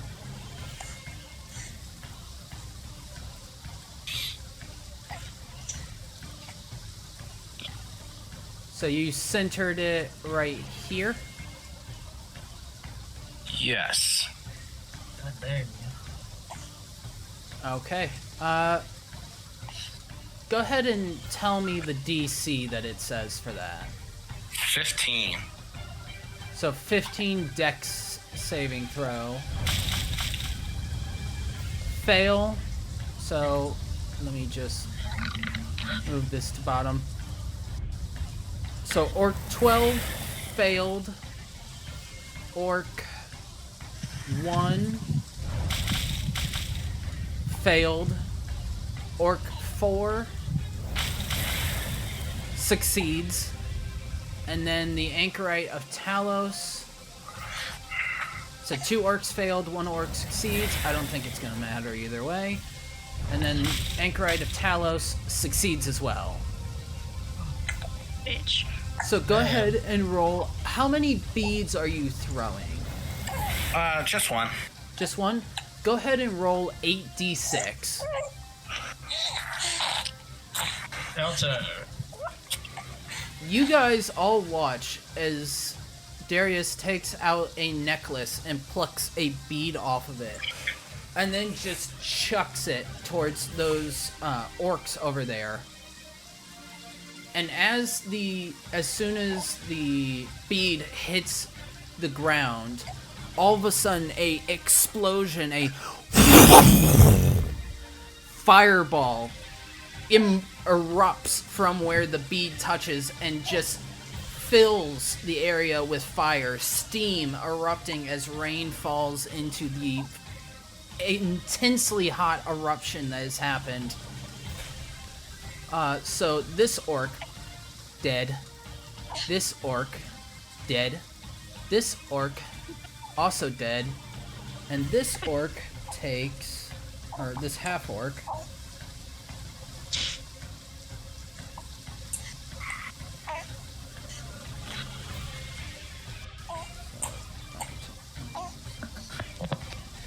Good sir. You cannot lay on your brother. that much. And over here. As the fire vanishes and you see now the charred bodies of 3 orcs laying on the ground motionless. The half orc that was on the edge of it, half of his body has been blackened with soot and burnt skin, and he looks to you, Darius, with a snarl. Darius will give his best cow grin. And then also throw a hand out and give Cal, sorry for the baby, give Cal Shield of Faith.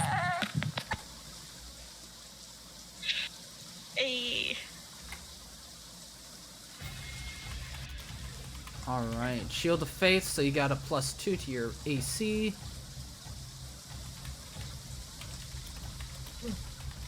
Fine, don't let me fix that. Which And that's my turn. Alright.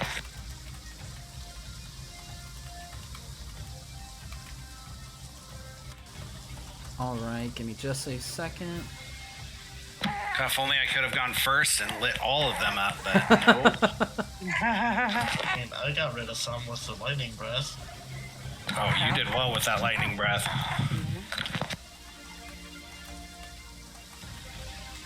that bead wouldn't have killed all 3 of the orcs if it hadn't been for that lightning breath, because the one would have saved and only taken half. Agreed. Right. Top of the round, Amara.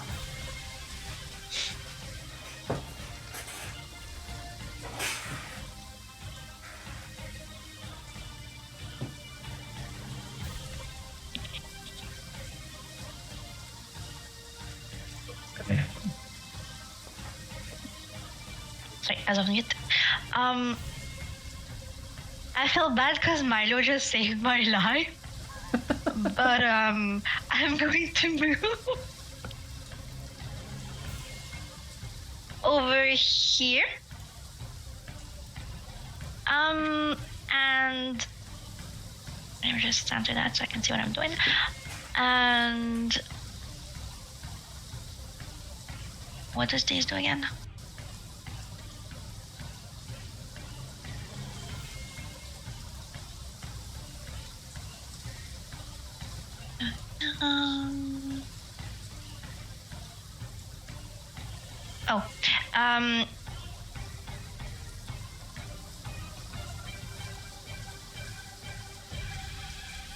I don't want to use. You should try to cast a spell on one of the. I'm going to use one bolt of the Eldritch Blast on the one in front of Cal here. Sorry, up north. And yeah, and one on the what do you call them? Yeah, thank you. The Anchorite of Talos. Yeah. Gotta get rid of that one. Yeah. That one's gonna be big. Here is number 1. It 11. Doesn't hit. Fair enough. And here is number 2. Oh no. Close your eyes, people. Nothing happened. Firing off this Eldritch energy, the rain gets in your eyes a little bit and you're unable to find a good sight line, just hitting the ground next to them. I think I could move. No, I'm gonna say it. That's the end of my turn.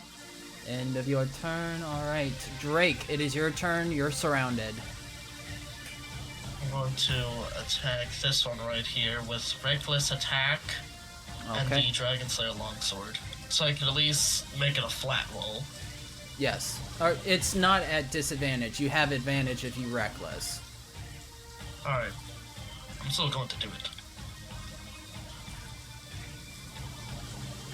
Alright. Now I have advantage, which is awesome.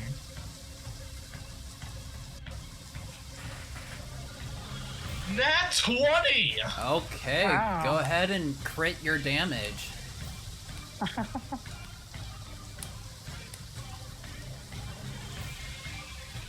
Damage. Let's do it.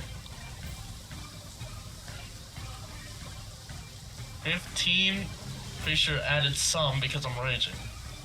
Yeah, you add +2. Alright. How do you want to do Wait. this? Alright. Alright, so I stabbed the half orc in the chest. Then I drive it up with rage, and I pull it up right to the skull. I'll have a little bit of trouble, but the rage will just have it go right through the skull, slicing from here and here in half. As you stab in and push, the anger filling you, you drive the blade up and through the skull, cutting cleanly through. You can see the blood of the orc is just wiped off immediately from the magic of this blade as you cleanly cut through, anger filling you. And looking back to the other orc, you can see it looks very much not into this anymore. I yell at it in Draconic, so it doesn't understand me either, since one of the orcs yelled at it in its language. Maybe you should have started this whole ambush, jerk. Okay. End of your turn? I'm going to second wind. Second wind, alright. Must be nice. Alright,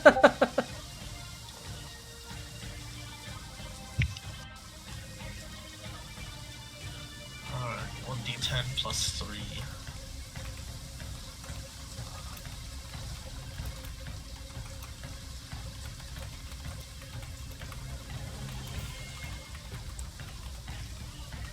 Nine.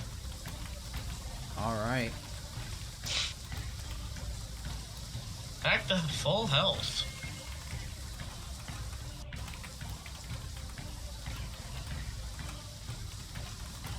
That's my turn.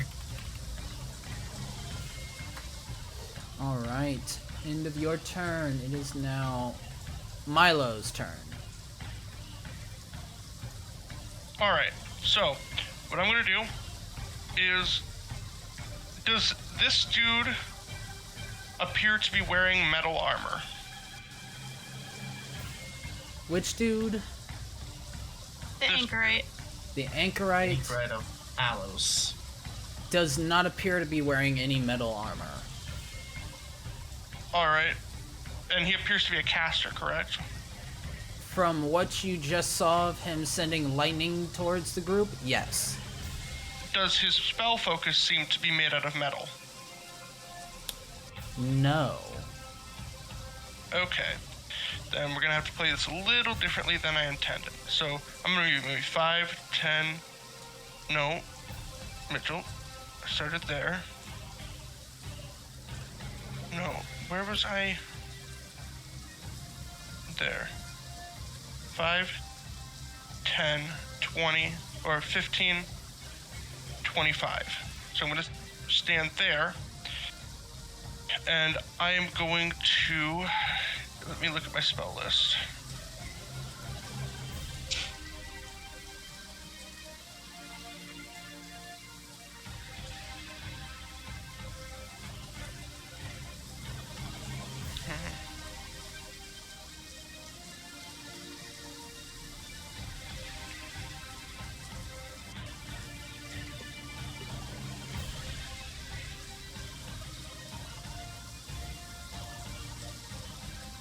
I'm going to be casting Tasha's Hideous Laughter on the big guy over here.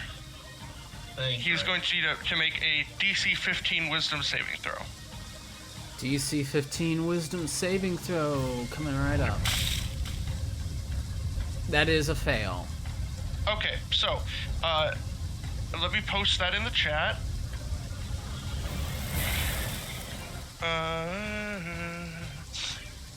How do I do this again? Send game log. There we go. Alright. So, he is going to be... anything he's concentrating on is gone. He's going to be incapacitated, which means he cannot take actions and he can't move. He can make the wisdom saving throw, I believe, at the end of each of his turns. Yes, so if he makes the save next time, he still can't still can't do anything. Yep. With that, I am going to take, let me see what I can do for a bonus action. was my bardic inspiration used any yet or no? Nope. Okay, so I can't do that. I rolled a nat 1 and I didn't feel like wasting it on that. Totally fair.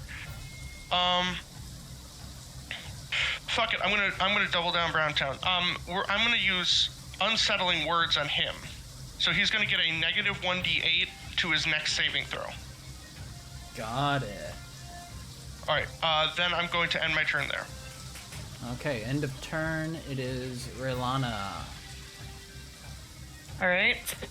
I would like to use my healing word level 3 on Cal. Okay. Bless you. Did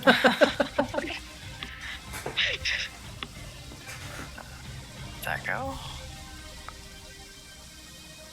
Oh. Sorry. There we go. 18.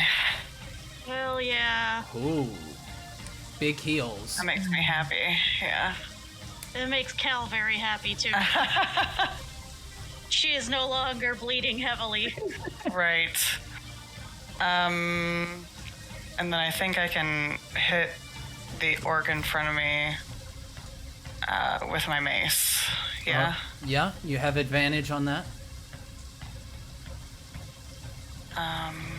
Okay. Advantage on the hit dice. Advantage on the hit dice. Okay.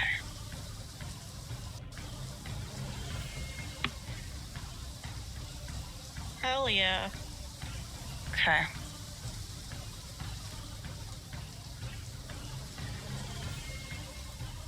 Okay. All right, 5 points of damage. For my arm. Awesome. You take out your mace and smash into the side of this orc who takes it to the side and kind of growls at you. A low.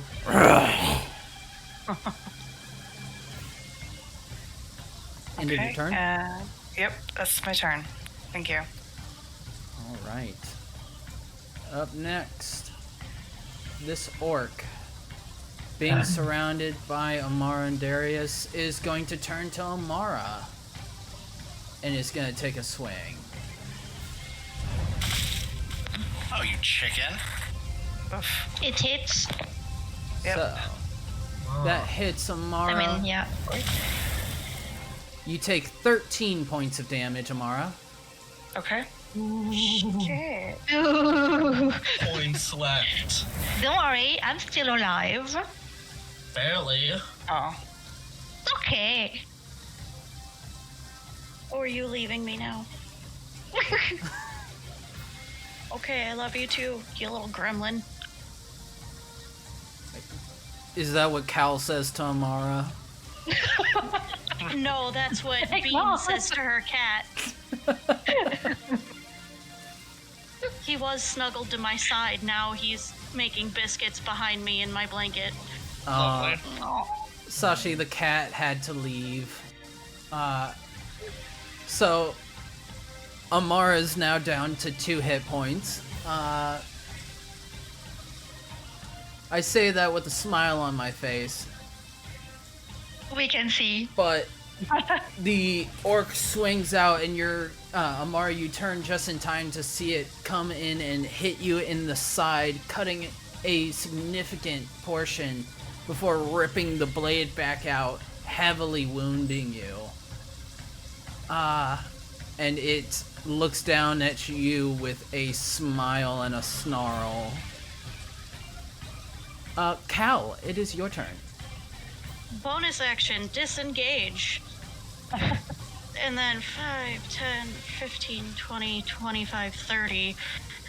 We're gonna attempt a stabby stab on Mr. I'm a dumbass laughing my ass off. Go ahead. And that's an advantage because he's prone, yes? Correct. Yeah. Fuck Keep in mind though, if he's gonna have to make a saving throw again, and it's going to be an advantage, but it's still gonna take the negative d8. See, I'm not worried about it because I have advantage on this, so if I hit him, I get sneak attack, and he's gonna take major damage. Totally So- fair. That was more to remind Cal of that than anything. Just wanted to make sure. I'm gonna add that D8 now, just to make sure I hit this bitch. Hey, dirty 20, let's go. That definitely hits. Go ahead, do damage. Also, I had to change the battle music. It was getting a little bit stale for me. That's So fine. there's 4 piercing, 10 sneak attack damage, and then this guy is gonna take 2d6 from Whales of the Grave. Alright. Sweet. So this guy, Anchorite takes 14 total, and then this dude takes 6 necrotic. 6 necrotic, alright. As you stab down to the anchorite, it gets to make a saving throw with advantage minus a d8. So, first the saving throw.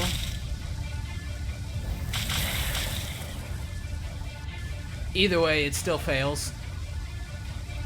But, let's see how low this can go. So, 6 was the highest. So it's a 5. Doesn't save. Alright. So that was your action, your bonus action. If you have any more movement that you'd like to use. Nope, I used all 30 feet. Use all 30. Okay. There we go. That's a little bit better.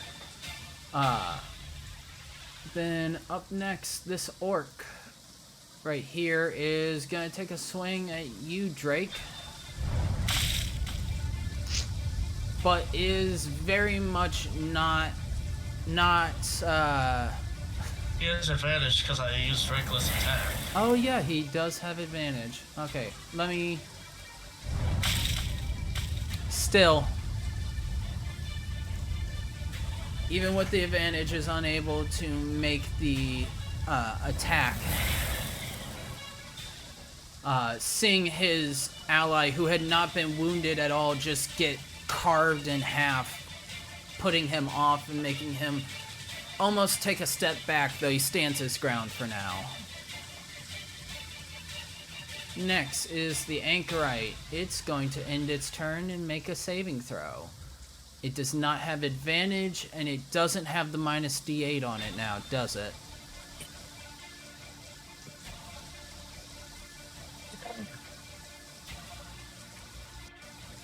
No, I think it was just the next saving throw after that was cast. Alright.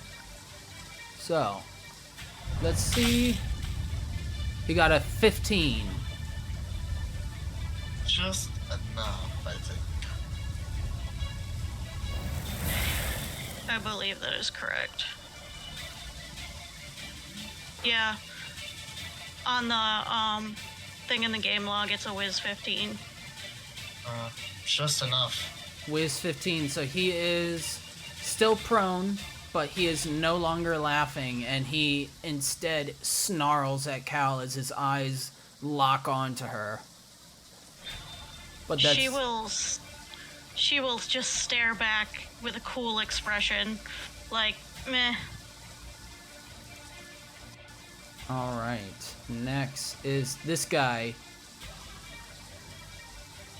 He's surrounded. He's gonna go after the last one who hit him, which was Raylana, and is going to Great Axe. Definitely not gonna hit. Seems that hit to his side did a little bit more damage than he thought, and he's unable to turn out of the way and twist as effectively as he should. Alright. Next is this guy who is going to move 5, 10, 15, 20. Yeah. And he's going to attack Cal. No, he's not. Nope. This time, Cal, you're able to nimbly dodge out of the way, the rain helping you slide to the ground before standing back up, the swing of the axe going over your head. Then, next orc. Yeah. 5, 10, 15, 20, 25, 30. Bonus action, 5, 10. Advantage.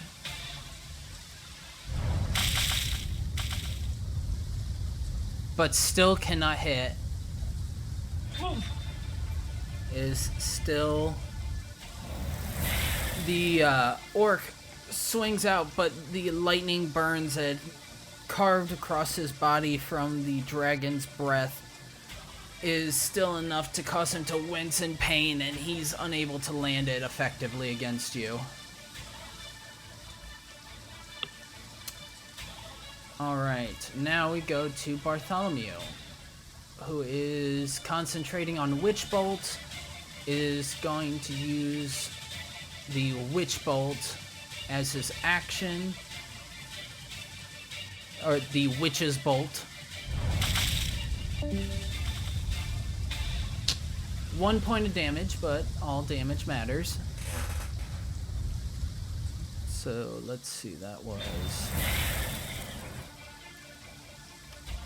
There you go. And then he's gonna move 5, 10, 15, 20, 25. And is gonna cast a 3rd level healing word to you, Amara.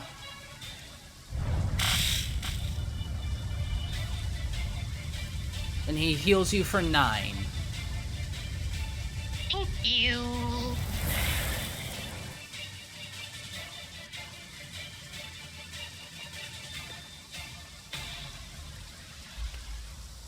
Alright, and then this orc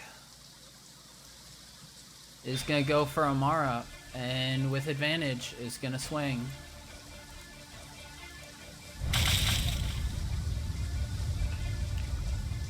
.22 to hit.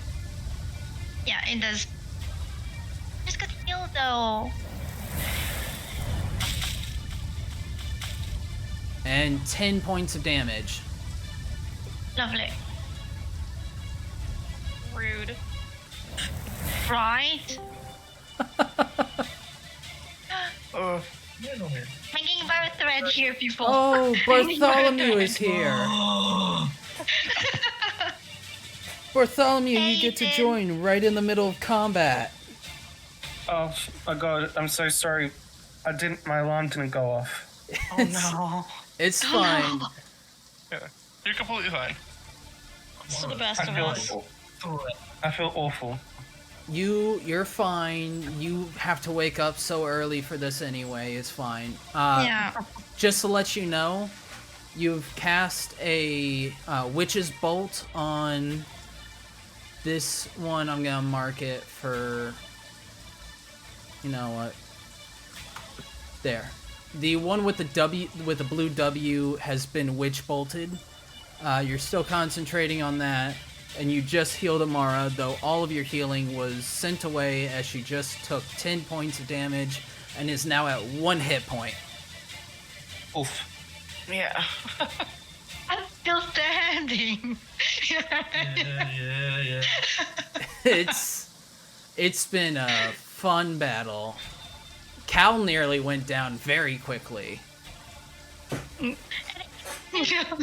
wasn't even my fault this time. True. Alright, we come to Darius. I mean, you did touch the tree. So did Amara, so what's your point? I didn't touch the tree. I picked up the dolls. Difference. Well, to be fair, I only was grabbing the dolls off the tree. I wasn't, like, molesting the tree.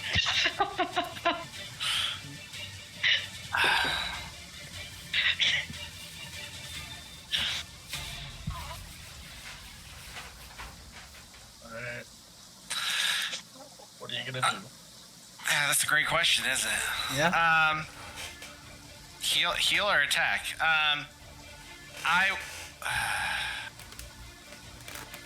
All right. Seeing Amara down, not down, but close to. I'm gonna. Darius is gonna step here and heal Amara for 30 hit points. Oh wow. Jeez. But I still would have prefer you killing the orc in the middle. But thank you. Fucking lay on hands is a baller, dude. Yeah. And that's my action.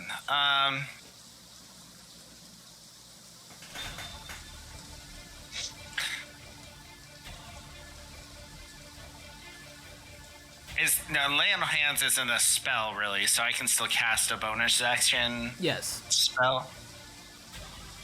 Okay. I will cast Sanctuary on Cal. Okay, just so you know, Sanctuary goes away when she attacks. I know. Okay. So Shield of Faith is gone, and now you have Sanctuary. Wait, why is Shield of Faith gone? Both things are concentration spells. No. Sanctuary's not concentration. It What? doesn't say it is. Let me check.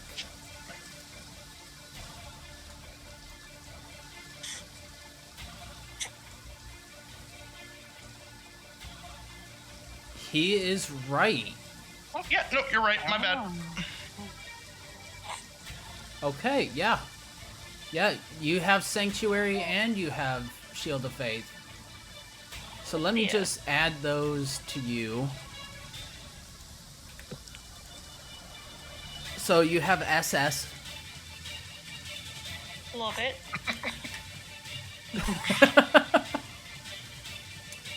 Maybe let's not break Twitch TOS.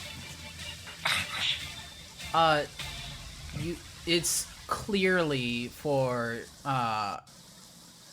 super spectacular. Of course. Yes, obviously. Or super save. Yeah, super save. There we go. Yeah, You've been that's what super we're calling saved. saves with. That's what we're calling saves with double advantage now. All right, and then I moved one more spot, and then I think that's my turn. It's better than save or suck. There you go. All right, it is Amara's turn. Start of combat, round 3.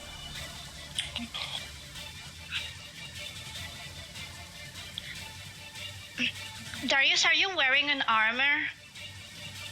Oh yeah, I'm under very heavy armor. Oh no. I am He's a tank. so sorry for what I'm about to do. Oh no.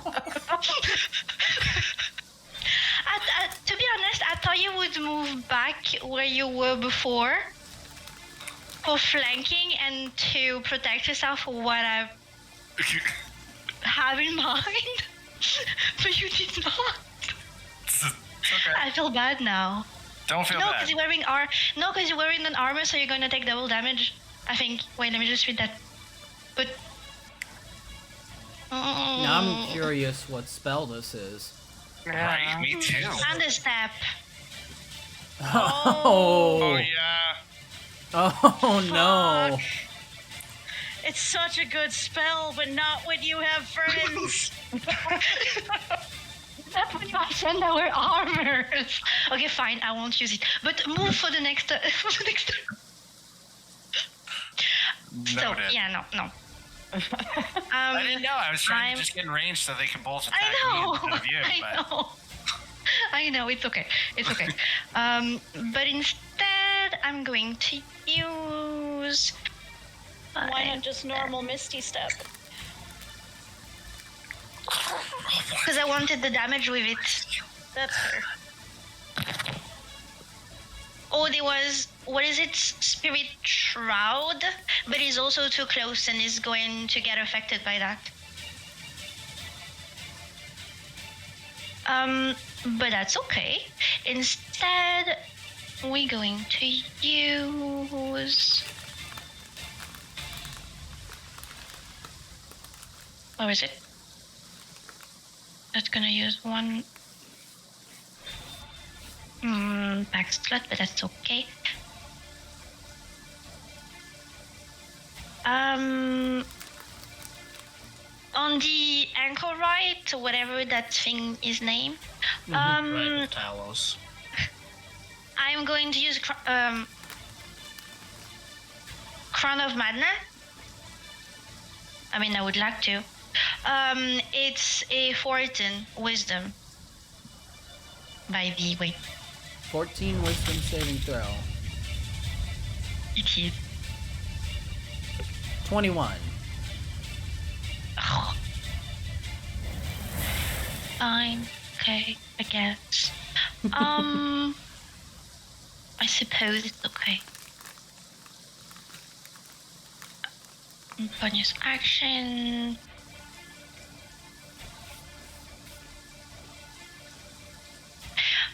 If I use a spell as a bonus action, do I mark a packed slot or I'm confused?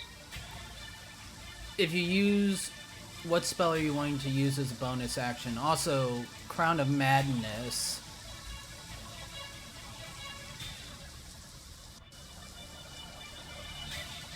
So yeah, you would mark that off. It marked it automatically when I pressed cast. Yeah.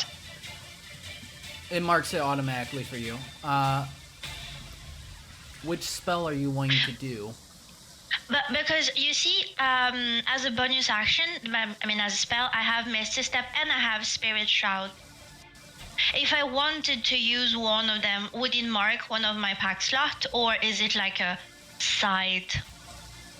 It Cast. marks one of your pack slots, but also since Crown of Madness is a spell, you wouldn't be able to cast it. Ah, good to know. Well, that's the end of my. Oh, I should move though. No, it's okay. I'll sit there. That's the end of my turn. Alright, end of your turn. Drake, it is your turn. Right. I attack this orc right here with Reckless Attack and Dragon Slayer Longsword. Go ahead. And what was advantage? 24. That hits. Go ahead, roll damage. With pleasure.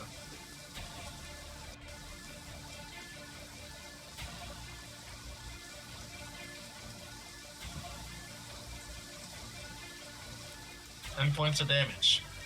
10 points damage. Not bad. You slash into the side of this orc and carve into a section, causing it to wince and move with the blade. And it now, seeing what you are capable of, looks like it might try to get away.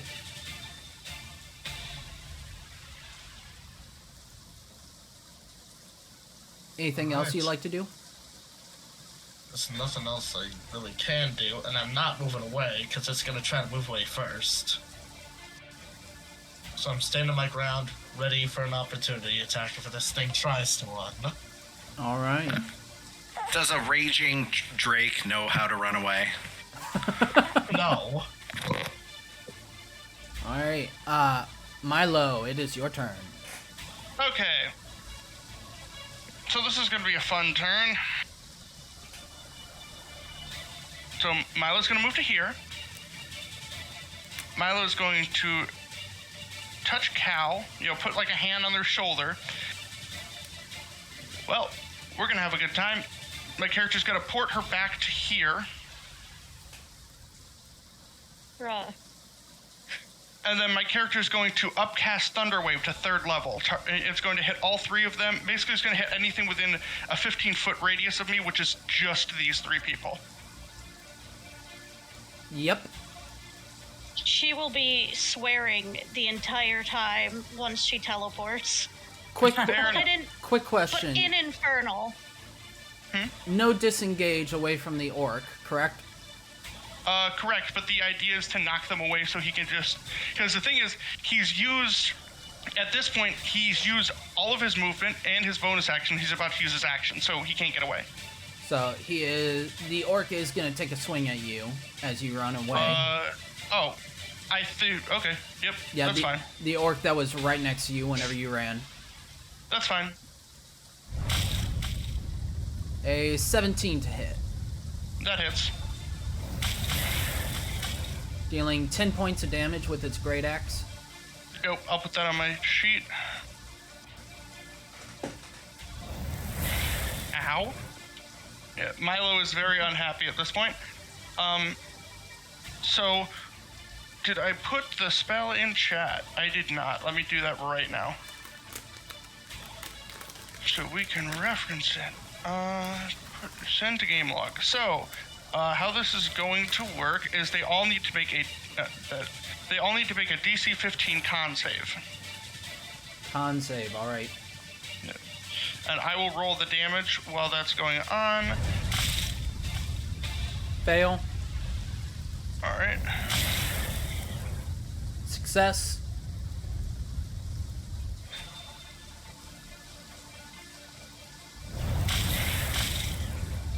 And success. So 1 fail, 2 successes. Which one failed?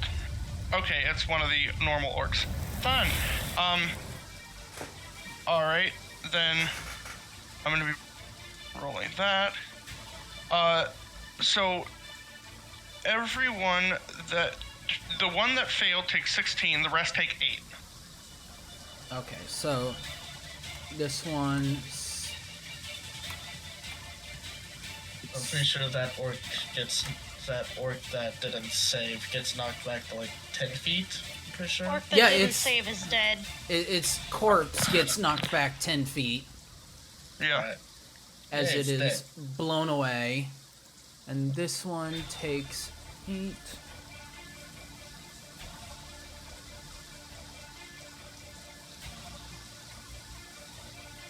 Alright. That anchorite is not looking good, and this orc is barely standing. Alright. And please, for the love of Christ, someone kill these motherfuckers. Trust me, we are trying. Yeah. I think the person planning on doing that, you just teleported away. To be fair, still within movement. There's a reason she is cussing and swearing in Infernal like a rabid dog. Oh, She'll be back. Well, She'll be actually- back. Don't worry. Milo actually understands everything she's saying. Oh, well, you you speak and a Infernal? wolf. Fair enough. Alright, end of turn. Yep, that's my turn. Alright, Raylana, it is your turn. All right. I would like To rage. to party. I'm gonna use guiding bolt. On. The anchorite. On this guy, he is still prone, so you have disadvantage on the attack.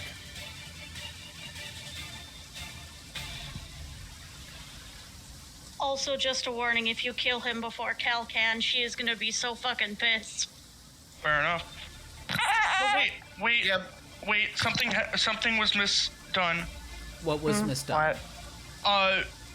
Being prone gives you disadvantage on Oh, wait. No, fucking hell. I'm sorry. My brain is frazzled right now. Never mind. Continue. I'm stupid. Don't listen to me. All right. Well, maybe. All right. There are 2 Instead- orcs that are about to just gank Amara. Yeah. I'm okay. I got some life back. I just need Darius to move. That's the only thing I need. Getting life back does not stop you from getting ganked before you get to move. That's, True. All right. Well, I'll use my guiding bolt on that one. Which one? One That right one. to- Did you see that one? Yep. Go ahead. Okay, Roll I to need hit. I need to have a quick bio break. I'll be right back. But if we get to the orcs that are hitting me, my AC is 13. Be right back. Does that hit? 12? 12 does not hit. It just barely goes past, hitting some of the fur off of its shoulder armor as it flies past, causing it to look to you before looking back to Amara. Don't forget, Raylana, you have a point of inspiration that you could use to re-roll that that 20. That's true. Thank you. You're welcome. So can I go ahead and do that then? You may.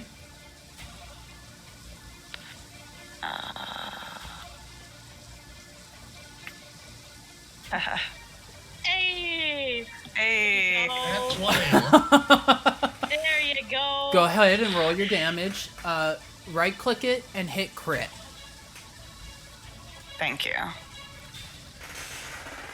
Holy. Wow. Okay. Holy! Wow. Okay. Bye. Maybe I- I didn't waste all of them. I Hell need yeah. to know, how do you want Well- this to go? All right. So that one is. That's my Kamehameha. Yeah, this did. I need you to know this. It did over over 2 times its health. Oh, jeez. So There should be there's- nothing left. Yeah, there's just like this It's cinders. surprisingly large amount of bright gold energy that I'm even surprised looking at it coming from my hand, and I'm just, shooting it out at it, and it just disintegrates it. Oh Jesus! I'm back, by the way. Yeah. Chef's kiss.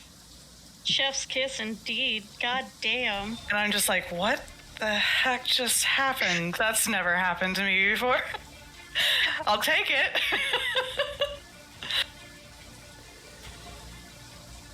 Being out in nature has made the connection with the Leaf Lord feel much more powerful, and in this moment you're able to channel that power and send it out. This guiding bolt blast that normally would only be this small beam that then glitters across the body, giving people advantage on it. You instead send out a large beam that covers the entirety of this orc, and as it hits the orc, you hear the orc cry out in pain, before it fades out and turns to Thanos dust. Smoking boots, all that's left, to show that there was an orc there. That makes me happy. There's a shadow behind of the orc in the grass, burnt into it. My God. That's how Wow. powerful that was. Okay, that was your action. Right. I actually don't think I have any useful. Yeah. That's gonna be my turn.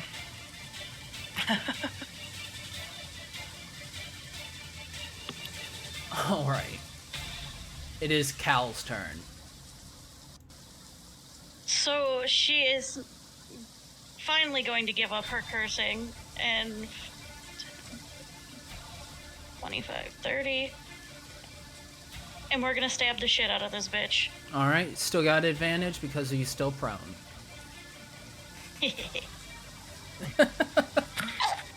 You're talking about the half orc, not Milo, right? I Please, for the love mean, of Christ. Oh, 21 to hit. that definitely hits. Go ahead, do your damage. Do your worst. So 4 stabby damage. 12 damage total to him, and then his buddy over here is gonna take 8 necrotic. How do you want to kill these two? So, so she is going to like just drive her rapier into the anchorite's chest and then stomp on his throat because she's sick and tired of these bastards. And then she's going to glare at the other one, and her eyes will just flare with necrotic energy before he starts hearing screams of the damned and dead that make his head just kind of cave in, and he drops. Just the imagery of that. Ugh. So he hears his friends all dying. Basically, Yes. He hears his friends and then himself. Okay. Anything And else? Cal will, she will also snarl an infernal. Time to die, fuckers. As she does that. Yeah, now that I'm hearing it, yeah, I can hear, like, it was spot on when I was doing it. Yep. Alright. Right? You did it really well. Alright. That means it is this orc's turn, and it is seeing everybody starting to go down. Is going to action disengage, so no opportunity attack against it. And 5, bitch. 10, 15, 20, 25, 30 start to run off into the forest.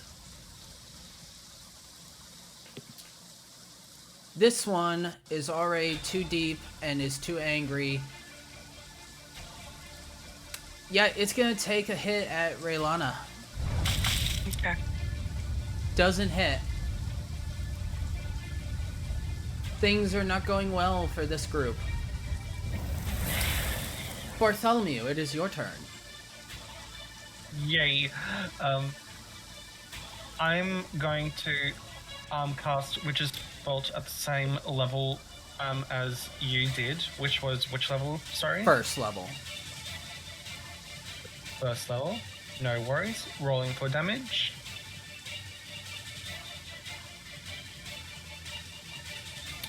Six. Exactly its health. Oh, really? Awesome. Yes. So how am I going to do this? With his short sword, he's going to like point like a wand, point it at the orc.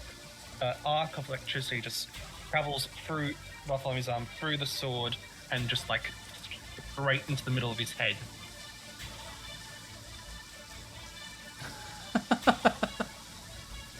Okay. That's pretty cool. Yeah. Anything else? You're also Blade Song right now. Oh yeah. Bonus action.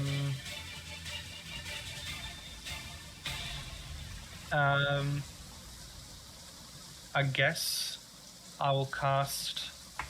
Get off my laptop, Pat. I'll end my turn. In your turn. Alright. This one. This last orc is gonna make its final stand as great as possible and is going to lash out at Amara with a 22 to hit. Come on, max damage. No. Yeah! 15! Wow. I'm still okay. Well done, Caleb. Don't I conversion? Oh wait, no. Big mistake. Fuck this orc. How much did I had? 31? Yes. So wrong button. Here and one more time. There. Okay. That was its big last move before it probably dies. So, Darius, it's your turn. Yeah, let's kill him.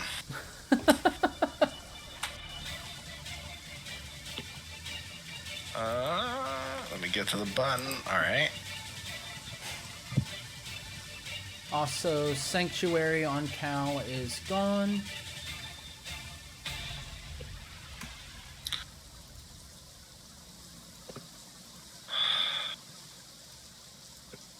Okay. That misses. It does. All right, so I'm gonna swing and then I'm gonna move here. Not being stupid on this second attack. Have advantage.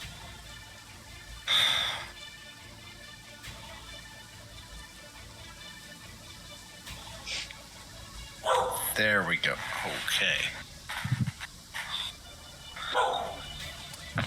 That's 20. All right. Go ahead and roll your crit damage. I'll him up. also use my Divine Smite. Yeah, I thought so. So go ahead, roll your longsword damage. And your Divine Smite, which is also boosted, so double. Okay, so 4d8. Yes.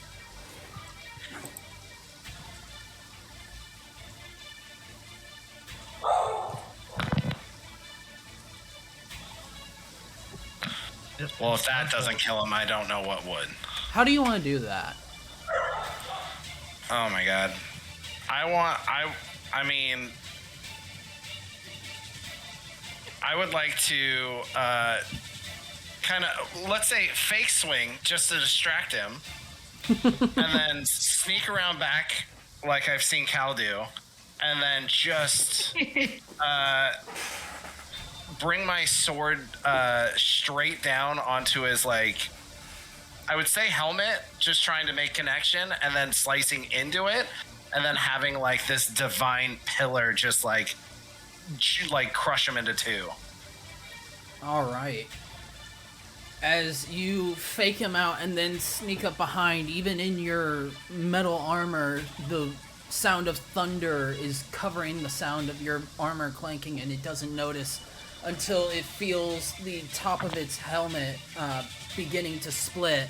And as the sword touches the skull, a burst of radiant energy slams down and forces the sword down harder into him, carving nearly in half as he collapses inward on himself and falls to the ground prone.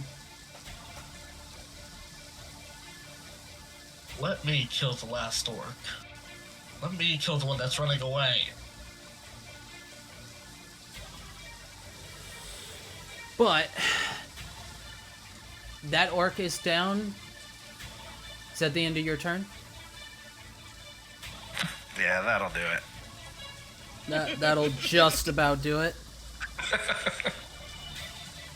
All right. It is Amara's turn.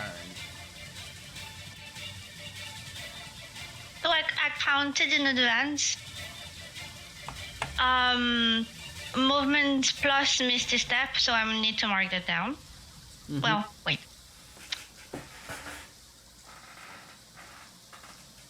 You. So, here. I can land right in front of Drake. So wait, let me just mark Misty Step, which is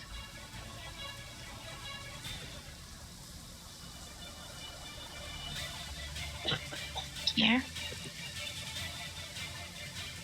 Yes, we know.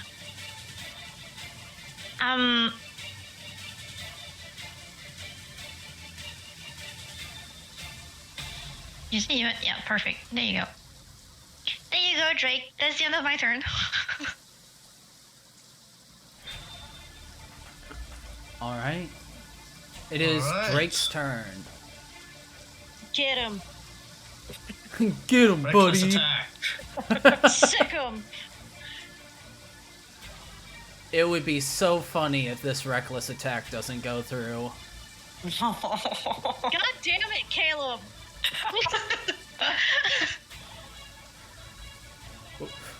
19! No, but it does. God. Go ahead and roll damage. Fuck him up.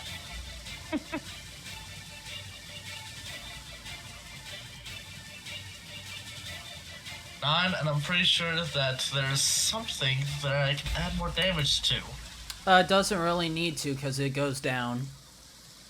I know, I just want to add the extra damage. 9 plus rage. Overkill.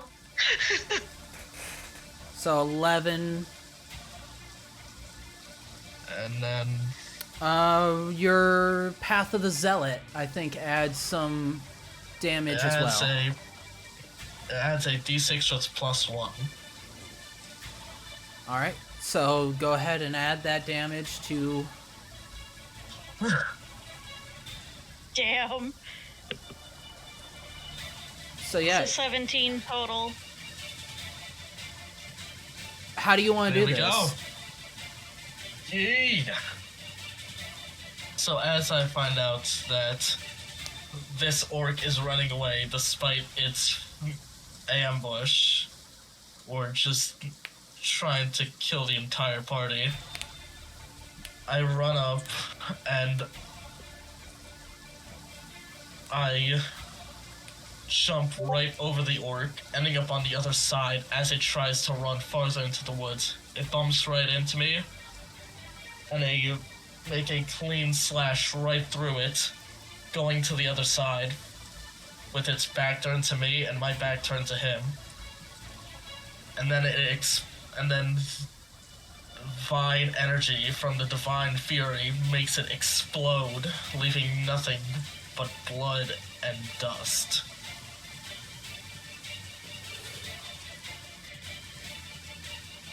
Okay. Yeah, that all happened. Combat comes to an... No, that's the rain. Combat comes to an end. As everybody takes a breath, looking around. Nothing more to be seen. No one else coming out. Seems for now, things have settled. I would like to search the anchorite's body. Alright, give me just 1 second. No, now. Just kidding. But you know what? We're actually going to take a bio break for everybody since we've been going on for a bit. Okay. It's so- actually good because I gotta pee. Everybody, 10-minute bio break. I'll be right back. I'm gonna go get myself a snack. Snacks. I don't need a break. I just woke up. Yeah. We're back in a few. I just got here. What do you mean? That's done.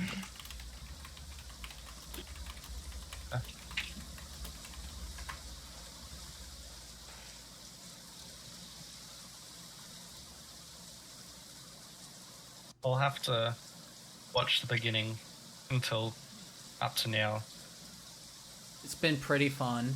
Can't believe my alarm didn't go off. Fucking asshole phone. I was like so close to telling everybody to just spam you with ats. Oh, there was 3 people that did. Well, it's more like, hey, We didn't Where spam though. I know. This is teeny tiny message. The main thing I've noticed that you missed was Cotton Eye Joe made another appearance. Oh, That- really? That is Cool. true. Is it dead? No. It's what? Is it dead? You don't know.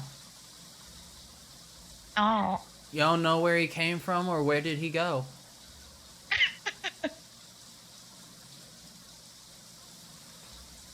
Is Conrad Joe like a spirit of some sort, or is he just some that likes to annoy us? Who knows? we gonna see him again? Who Possible. knows? Yes, I understand that you're hungry, cat, but you're not my cat. You're my brother's cat. He can feed you, but he's not here. He's camping. Alright, I'm gonna take my bio break. I will be right back. All right, I'm back. Great, now I have the song in my head. Fair enough. Will anyone like to update me of what happened while I was asleep? Sure, I can do that if no one else wants to. How are you caught up with the roleplay in the private Discord? I think so, because I think the last thing that was said was Amara telling me it's okay. I think We'll so talk too. about it later. Yeah, last thing was said was, I said it's fine. This isn't the time or place to speak of it, and Amara said understandable. So that's where we left off. Okay, then we kind of started off with we took a long rest. We kind of didn't do a whole lot of roleplay other than my character ended up finding this shrine that gave him blessed for 24 hours, and which I chronically forgot to add to literally anything in the fight. True. On top of that, we there was a thing where people found a dead bear. Just in general, we found some random. I'm hungry. shit in the- I'm trying to grab the bag of crisps over there. But yeah, other than that, we ended up coming over here. There was a tree with a bunch of these like dolls, kind of tied to them. My character tried to tell people, "Hey, let's be a little sneaky about this and try to figure out what it is from a distance." And then I think Cal and two other people basically went into the middle of the circle and started trying to pull them off to burn them. And the rest of us kind of snuck around and were kind of watching over. And then we got ambushed by orcs. Oh, so fun. So that was pretty much it, and just everything else was combat? Yeah. Sweet. So I didn't miss much. Okay, cool. I'm so peeved that my alarm didn't go off. I feel that. I've been there. Last time I was late, I was only late for 10 minutes. This was like a full, how many hours? About 2.5 hours. Yeah, exactly. Now, just to clarify, it was Cal that rushed in to burn the idol things. Correct. And then Amara followed her, not necessarily to burn them. And then I followed both of them. Yeah, 'cause I think Amara actually tried to save but them. I'm not. Yeah, because even people commented like, if Bart was here, they could probably stop her, but she doesn't trust Milo yet, so she's gonna do it anyway. She doesn't trust anyone but probably Bartholomew. Honestly, fair. Yeah, our character's backstory is pretty extensive. Nice. But So- yeah, that's basically. Other than Milo seeming to be able to teleport people around out of nowhere, nothing really else happened that I know of. What do you think of the game so far? I'm thinking it's going pretty well. I'm liking, I definitely want to see where the character dynamics, go. Because I definitely feel like, reasonably so, Milo feels like an outsider to the group. Because it's like, basically first day on the job.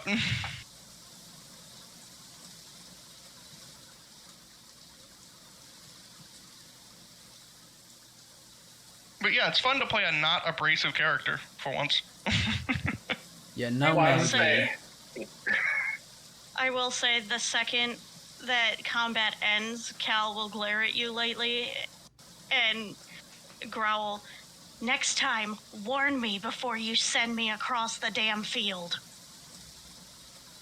Fair enough. Wait. That was on me. I should have said something. And she will accept that with a nod before turning her attention to the body at her feet.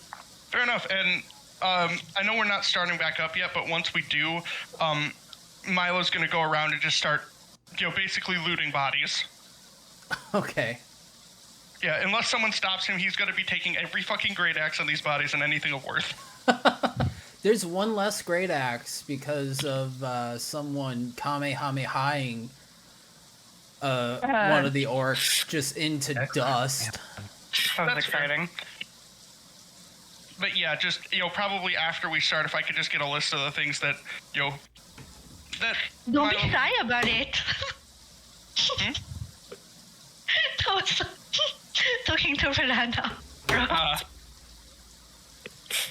That was fun. Yeah, essentially that's what happened. Fair enough. I'm glad I got reminded about the inspiration. You're welcome. Now you don't have that inspiration point anymore, so mark that. Yeah, I nixed it. This cat is the bane Thank of my you. existence. Stop jumping on my computer desk. Down. Yeah, I'm just lucky that Sparrow hasn't learned how to jump on things, and jump on desks and stuff yet. He learned it by himself. He just Fair. started doing it. Arsehole.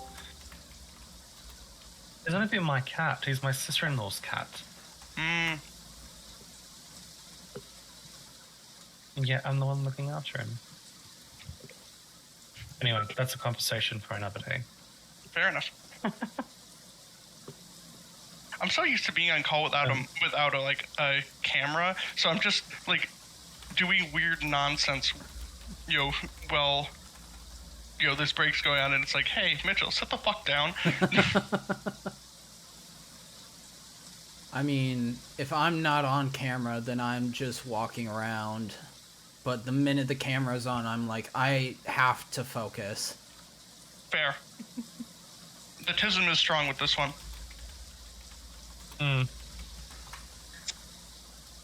We will be ending at 2:30 today because I have a game immediately after that. So we got about an hour-ish. about an hour-ish. Yeah, Let's see. 3:30 for us East Coast plebs. Yeah. Oh, got it. I was like, oh boy, why did we take a break? That'll be about 7 in the morning. Yeah, no, Caleb is a whole hour behind us, time-wise. Yeah. So he says 3:30, and really it's... Or 2:30, and it's really 3:30 for us. Yeah, he's a part of a campaign I'm running on Sunday, and it's like I have these clocks on my desk that you can adjust to different time zones. So I have one set to Cal's and then one set to my buddy in Brazil's. Yeah. I cannot remember everybody's time zone, so I'm not gonna even try. Honestly, Well, see, that's why when I run campaigns and stuff, I will put it in my time zone, and I'll add the EST after, so that way people can either throw it into an online calculator or just mentally adjust accordingly. Because I don't know how to use the fancy how it shows the correct time zone thing for whoever's looking at it feature of Sure. Discord. Where in Brazil? Kindly reminding some of you people, some of us here, are an entire day ahead. Oh shit! Yeah, that's true. fair. Not supposed to be up, yo. We'll see. If I ever get to move out of the U.S. to the country I would like to live in, I will also be a full day ahead of the plebs here. Nice. But I gotta finish my master's program first and maybe publish a book. Fair enough. Ooh, lovely. Oh. I'm about so Canberra is roughly Canberra time, and 16 hours ahead of Washington DC. Jesus, Mary and Joseph. See, where I would like to live is depending on daylight savings time, because the country I want to move to doesn't use daylight savings. They're 13 to 14 hours ahead, depending on where we are in the year. Which country would this be? I don't know, maybe guess. I'm gonna guess France. North She wanna come to Korea. France. Go Oh, go a little further south there, Caleb. Then you'd be correct. The Philippines? There we go. No. Anyway, we are back. We have been back for like 2 minutes, but we're back now. Everybody group back up. Looting bodies. So let me pull up what orcs have on them. So you can find 13 great axes and how many javelins? So you know what? I'm just gonna make it easier on myself and do smaller. 65 javelins. All right. Cal, yeah, have fun carrying all that around. Cal. Share the load. Yeah, my character's gonna break some of that up amongst people. It's like when we get back to town, we can sell. I can sell it all for a good price, and we can split up the money. He's still probably quieter than Darius.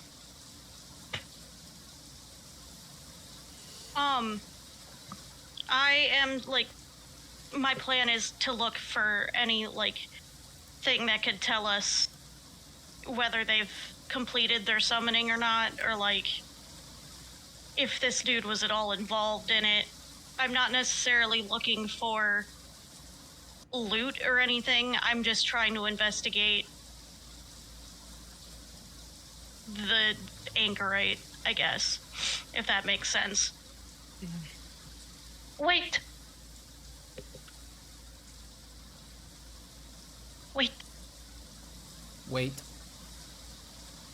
Please. There you go. So she can get guidance. You giving her Whatever guidance. she's about to do. Go ahead, give me an investigation check on the body. So, does that mean I get to add 2d4? One for bless, one for guidance? Yes. Cool. Oh. I like that. I mean, I don't really need it. Holy shit. Oh no. Oh. I mean, I'll still roll it just because Yeah. I have them. Still roll. Who knows, you might max out. You didn't max Not out, quite. but came close. So, 27 total. 27. Alright.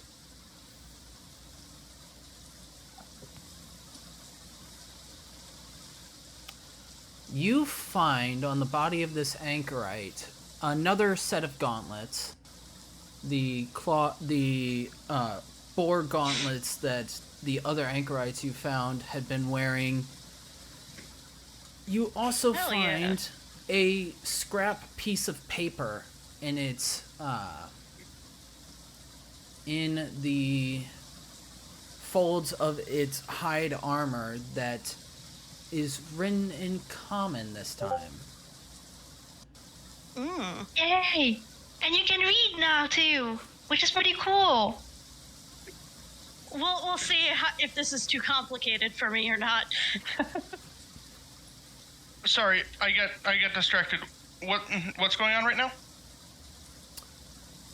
Well, Cal rolled a nat 20 on her investigation check for the anchorite. Okay.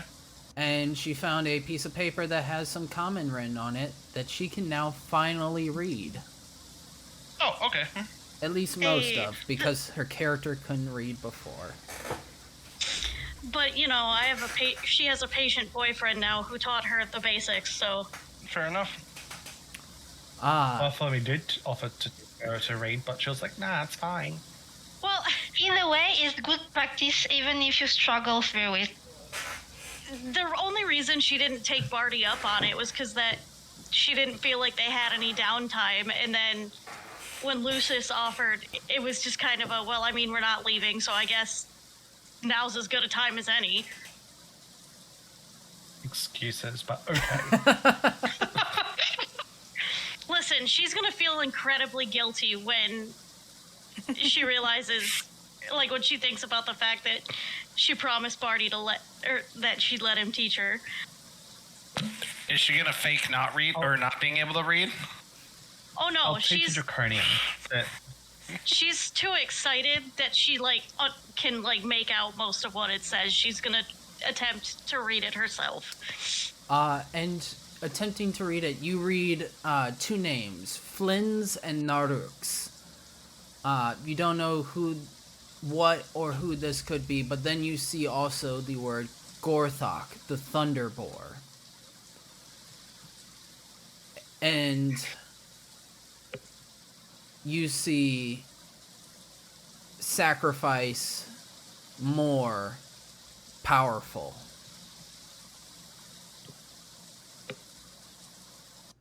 Some of the other words are kind of broken and illegible for you.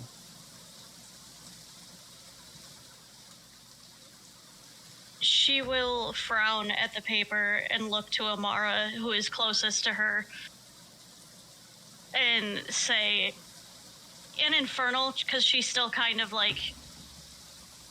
language is weird for her, but she will say,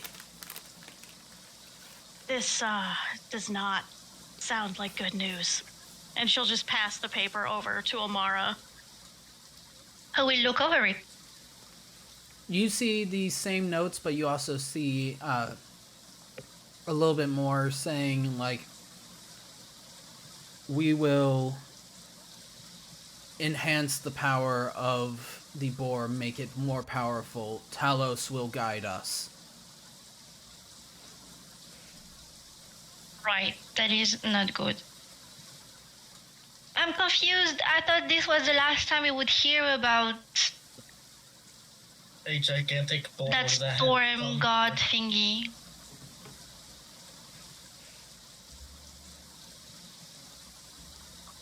We're gonna have a chat. No, just kidding.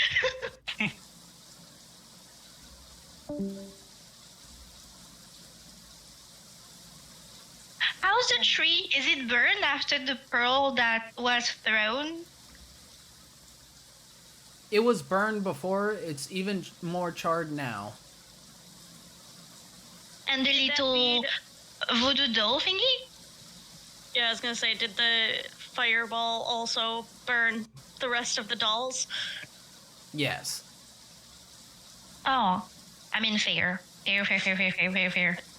Cal will be very pleased for that. Mara's gonna roll the eyes at you. Oh, I mean, But okay.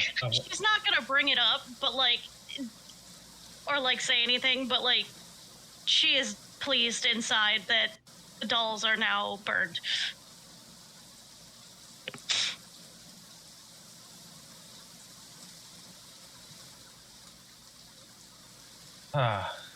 Is there any way to check to know? Because I have the note in my hand.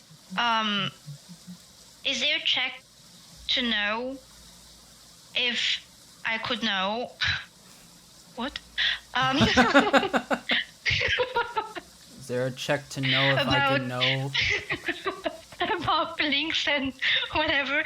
I wrote Naruk, but there is 100% chance that is not the right name. Can my character, seeing as he's really close by, can he kind of tell that they're having a bit of an issue with this note? Oh yeah, I can lean in over, I'd say I mean, with your we're not passive insight, probably. Yeah. Well, because I was gonna say, Cal isn't necessarily speaking quietly when she says, or when she speaks to Amara in Infernal, and since Milo also understands Infernal, he would understand her saying, this seems like bad news. My character's going to respond in Infernal. If you want, we can ask him. Ask who? My character gestures down to the dead shaman. Wait, you can speak to dead? Yes, I can. Oh, that's pretty cool. Go for it. Okay, I need you guys. Says here. I'll be honest, I doubt he'll want to talk to us, but yeah, sure, go ahead. My character casts a spell, and now he looks like an orcish warrior. Okay. He's matching the orcs that fought them as best as possible. All right. Wait, don't you want to ask the Anchor Knight instead? Because I feel like that's the best person to ask to rather than the orc. Also, Well, I will think we be able he's- to understand the orc? I think what he's doing is like making himself look like the orc so that the sorry, ignorant yeah. trust him. Sorry, yeah, I misunderstood that. And seeing that, Cal will kind of nod with respect because, yeah, that's pretty smart.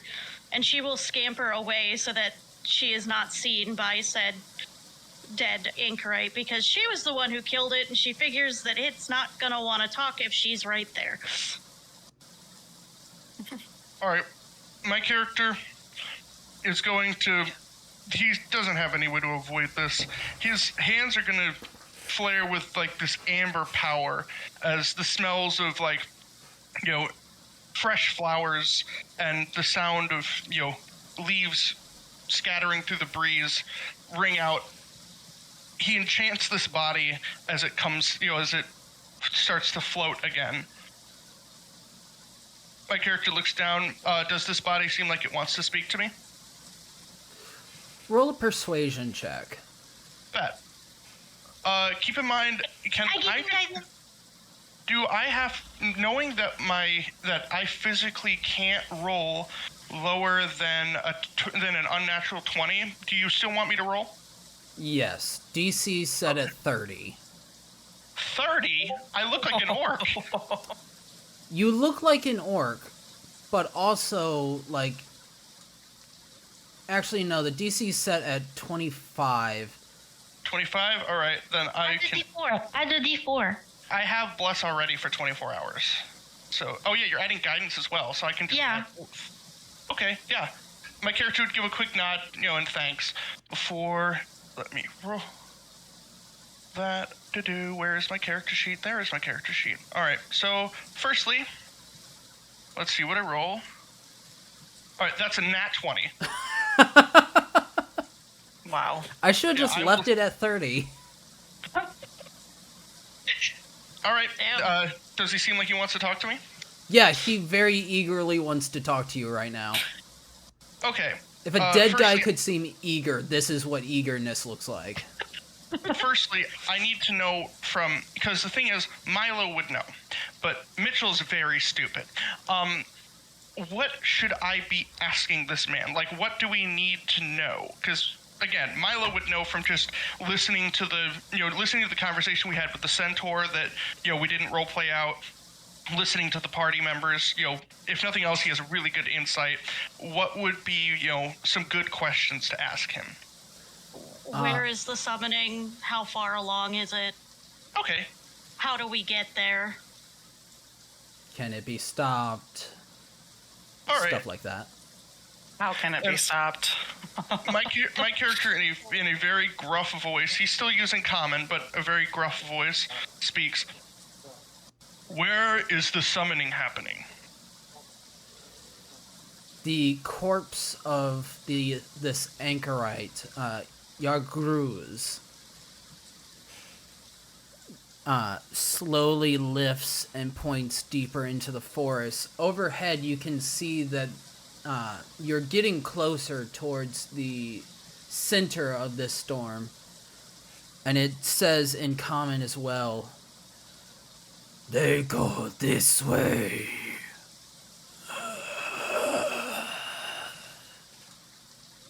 Lovely. Are there paths that are not protected that enter this area? We will only look out, meant to ambush anyone that gets near. Character nods. Do you know of a way to stop this summoning? Permanently. Bold. Permanently. It is already too late. Gorthok is here, or will be here soon. Character nods. How many reside in the village? 2 more like me. 14 twig blights.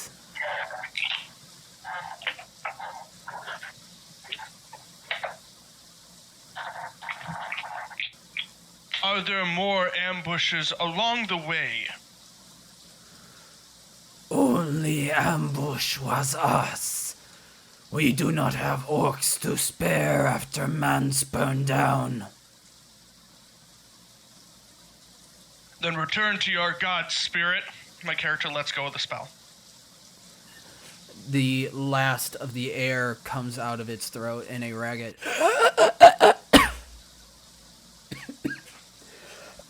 fuck. That's exactly what it sounded like. Fuck. Fair enough. There's now a cat in front of my computer. I'm writing stuff down right now. Could you remind me, it was 14 what? Twig blights.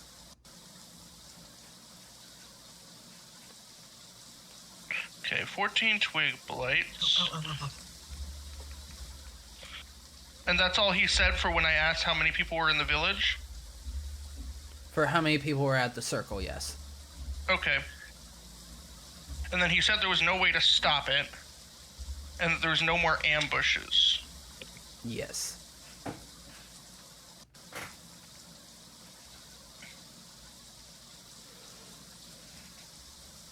Okay.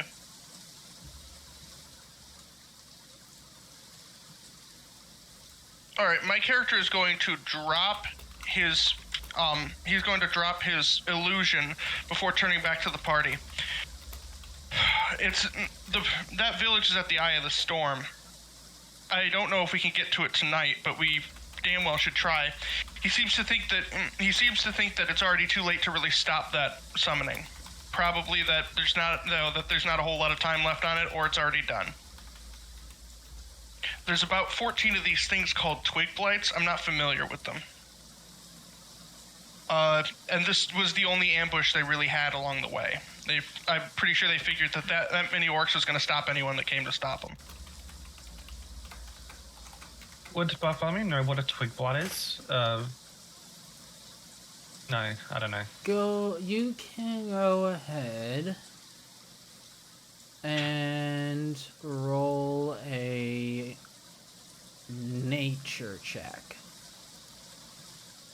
Wait. There, so I can give you guidance. Oh, you rolled already. Gotta be quicker than that. I want to specify, I did say wait. I do want to specify, I think guidance can be cast after you roll, but before you know if they failed or succeeded. If memory serves. Again, brain stoopy. So...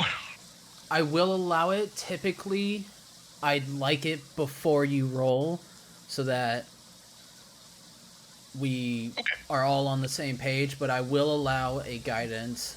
Just from now on, try to do it before they roll.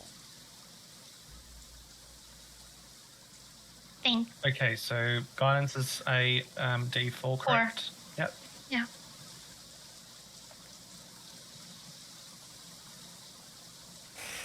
Fourteen. 14. There were twig blights.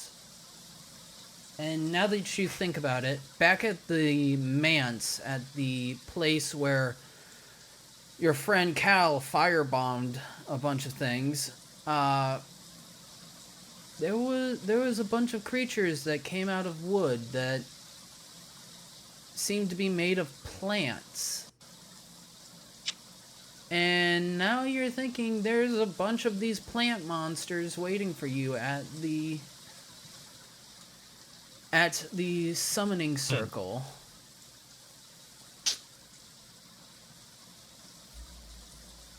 Bartholomew will relay saying these creatures are a corruption of nature. They're foul creatures, blah, blah, blah. We should be careful.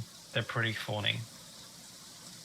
Considering I already Molotov some of them fuckers earlier, Darius just needs to throw another bead at them and we should be fine.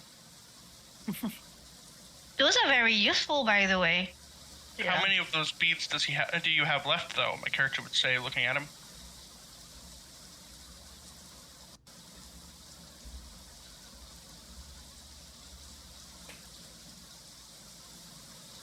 You're muted if you're trying to say anything, Darius. I double muted myself. Awesome.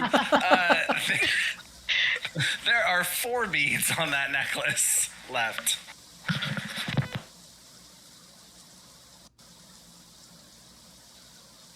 All right, then we can.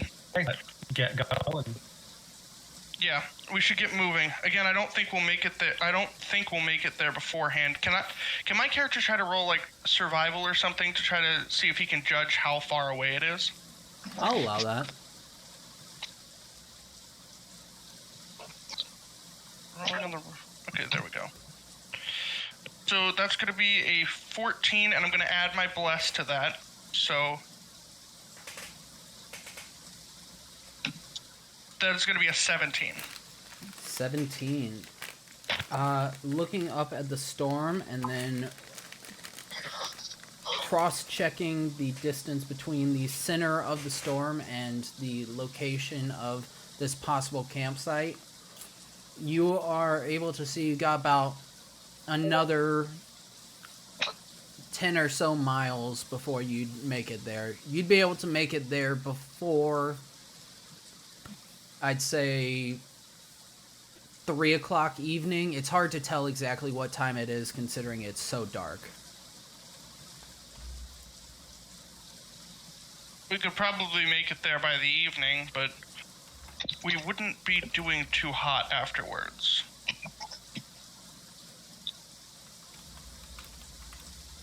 Did you say how many miles away it was, or just the general time? About 10 miles. Okay. So we could make it there, but it would take us a while.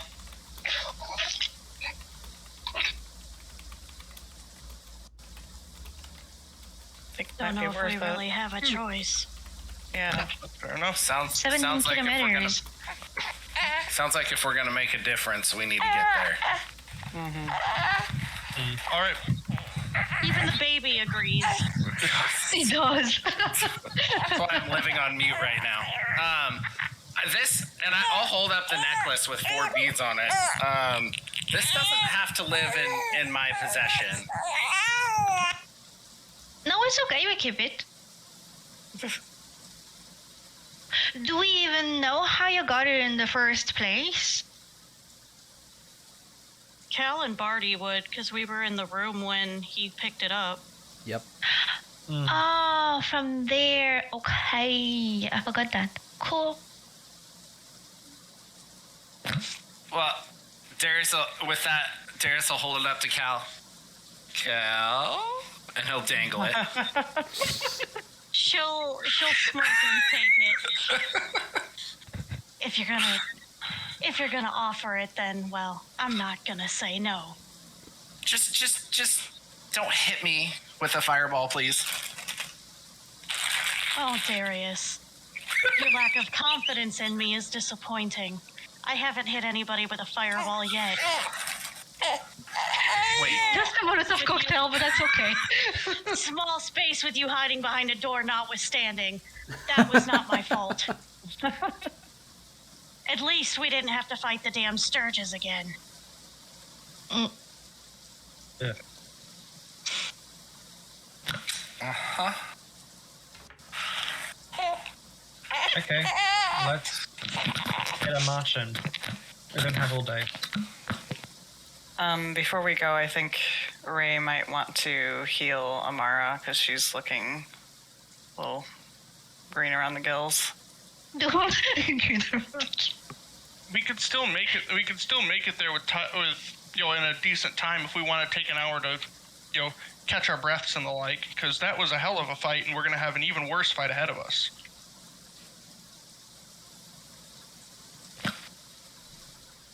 Caleb, would we have any assumption whether a small rest would make this worse? Yeah, would a short rest make this Short worse? rest?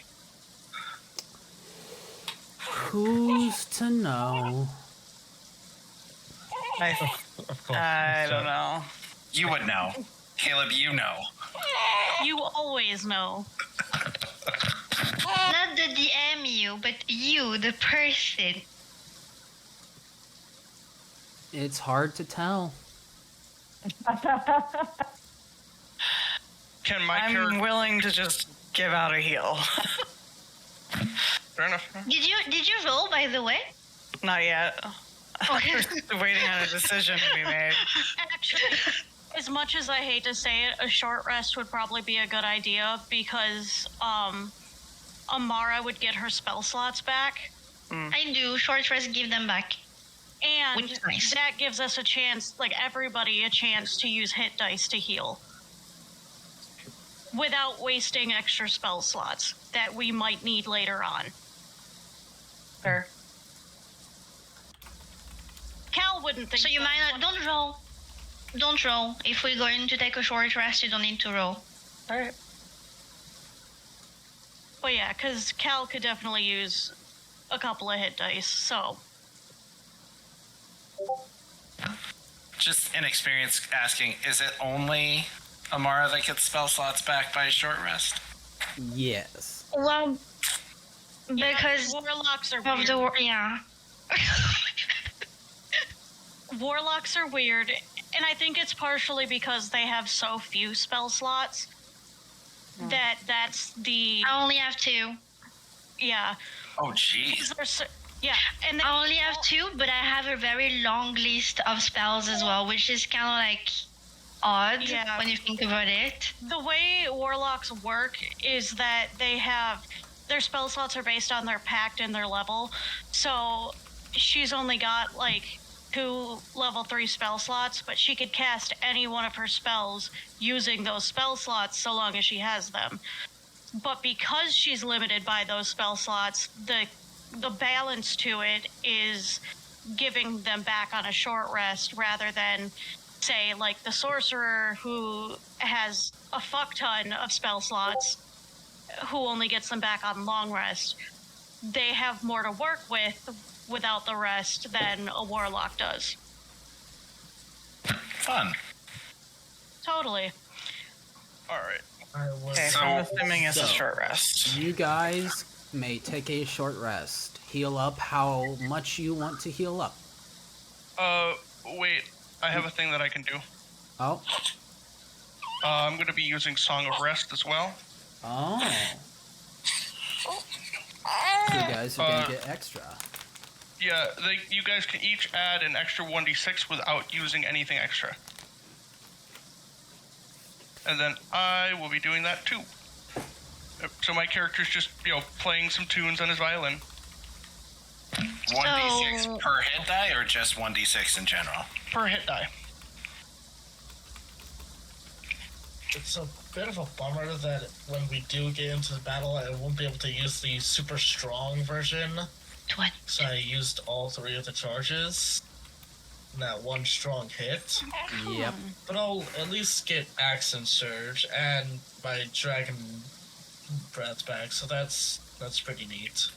Do you get So it back my on a thing short is- rest? I did take a short rest, but the short rest doesn't give back the 3 charges that the Shout Cone has. Yep. So I'll I had give- to roll my hit dice separately because it hated me. That's fine. Yep. Mine doesn't do the short rest either. I'll give Darius my potion of superior healing.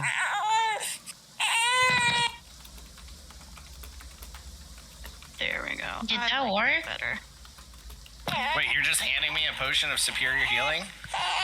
Yes, look at your hit points. Earlier, my hat. Reason why my one of my cats isn't in here. Was because Okay, so I think I figured out the problem with D&D Beyond and short rests. When you mark off your hit dice, like when you click short rest, you click how many hit dice you've used. You then have to hit the button to get it to roll. And then you have to confirm the short rest, and it'll then mark off your hit dice. I used 3, so... Oh, okay. So... Yeah, so you have to roll the total before you hit take short rest. That way it actually does the thing it's supposed to.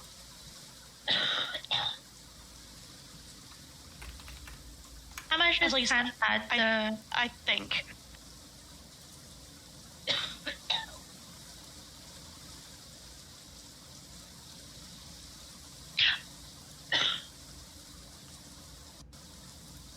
Sorry to interrupt whoever. And then we add the 2d4 thingy. And then you guys also get a d6 on top of your healing. Ah, 1d6. Yes.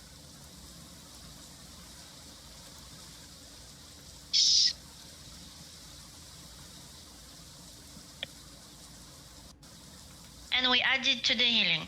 And you add that to healing. Okay. That was confusing.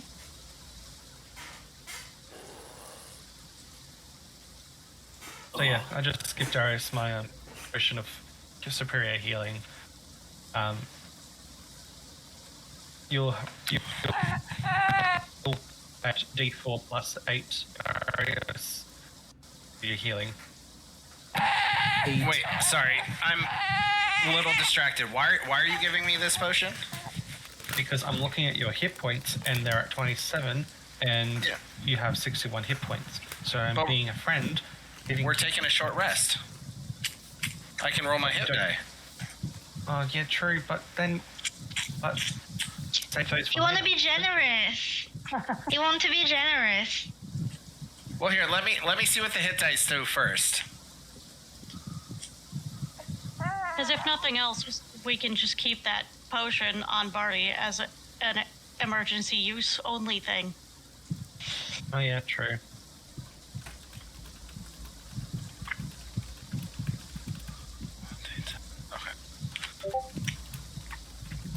Yeah, I don't know how I'm messing up this short rest thing, but I'm just gonna roll dice. Probably because, like, very few people ever actually take a short rest. Like, I could probably count on one hand how many... Like, I've been playing this game for damn near a decade, and I can count on one hand how many times people have actually taken a short rest.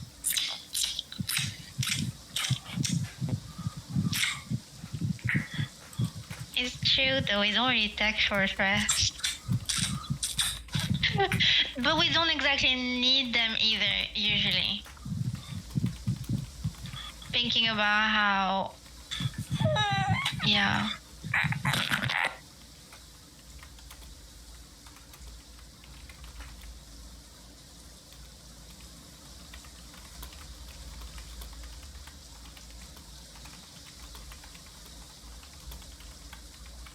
Also, just for posterity's sake, I did take that second set of boar gauntlets and toss them in my backpack.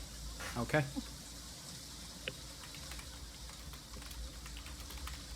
If anything, I can teach Lorelei how to use them someday. They'd be a little big.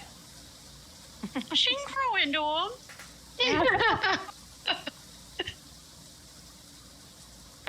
All right. Well, I just got 38 points of healing from that 4 hit dice thing. Wow. Okay. So I'm back up to full. So pretty much everybody's back up to full except Amara. Yeah, I didn't roll very good. That's okay. Happens to the best of us, unfortunately.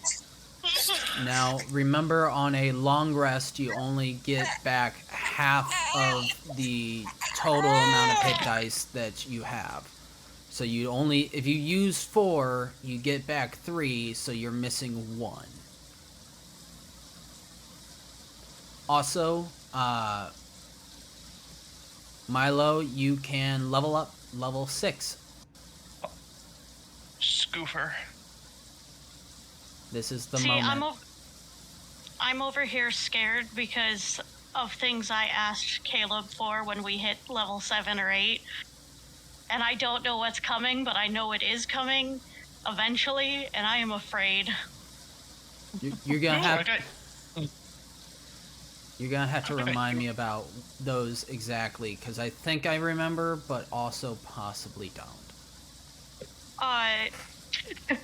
The way I wanted to multi-class narratively, instead of just saying, "Oh yeah, I can do this now." No, Caleb's pretty cool about that, actually. In the campaign I'm in, we ended up, my bard ended up going into paladin, and I had an entire, I had an entire ritual planned for it, and it was great. Yeah, I wanted to multi-class into sorcerer, but I'm like,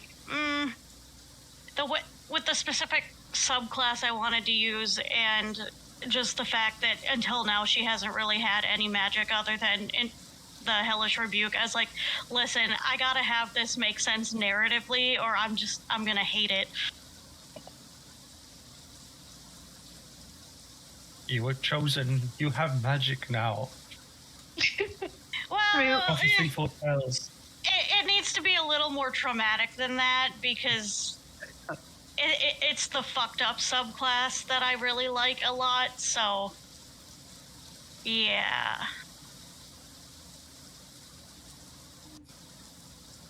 Are you going to divulge what kind of subclass of this, or are you going to keep it a secret?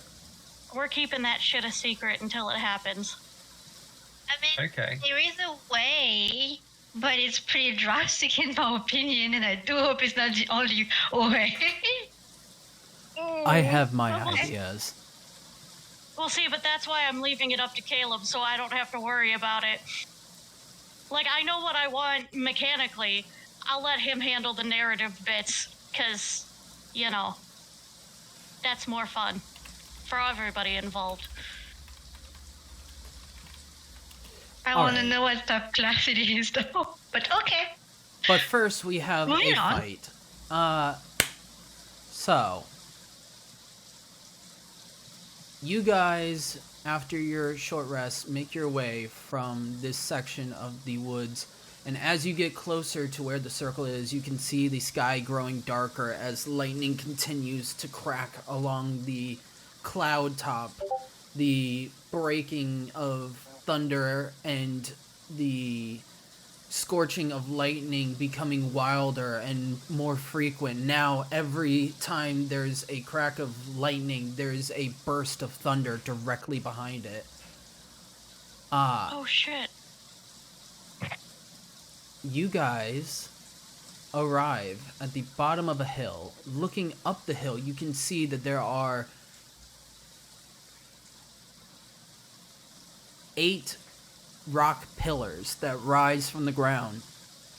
Even from this far away, which you guys are 70 feet down. I don't know why it keeps hiding tokens. Did I put on the chain shirt while we were in, the short rest, or, on our way over to the summoning ritual thingy?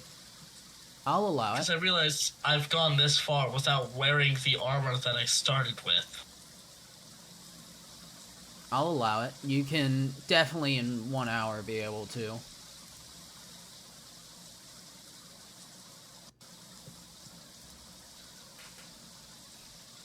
Alright.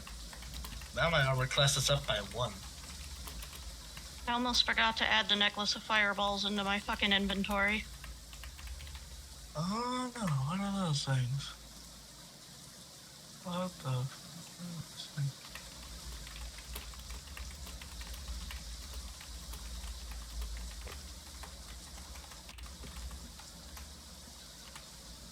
But you can begin to make your way up if you'd like. If you are trying to be stealthy, I need a group stealth check. No, it's just one of us rolling for the group, or are we doing each individual? Each individual, and then that average is going to be against the DC. Okay. Wait, I like the one person rolling for everyone. But I also prefer that. Jesus. well, I have a 15, so I would like to I also try. think I'm this going out. to cast Disguise Self. Oh, wait, to look I have- like Sorry. and 17. I'll certainly take it. I got a 7. Which character just turned into that into an orc? my character, the dragon, Copper Dragonborn Bartholomew. With that, my character is actually going to follow suit with that and disguise self. So we're both looking like orcs now. One minute. Both looking Oh. like. Mara, do you have guidance? wait. Let's-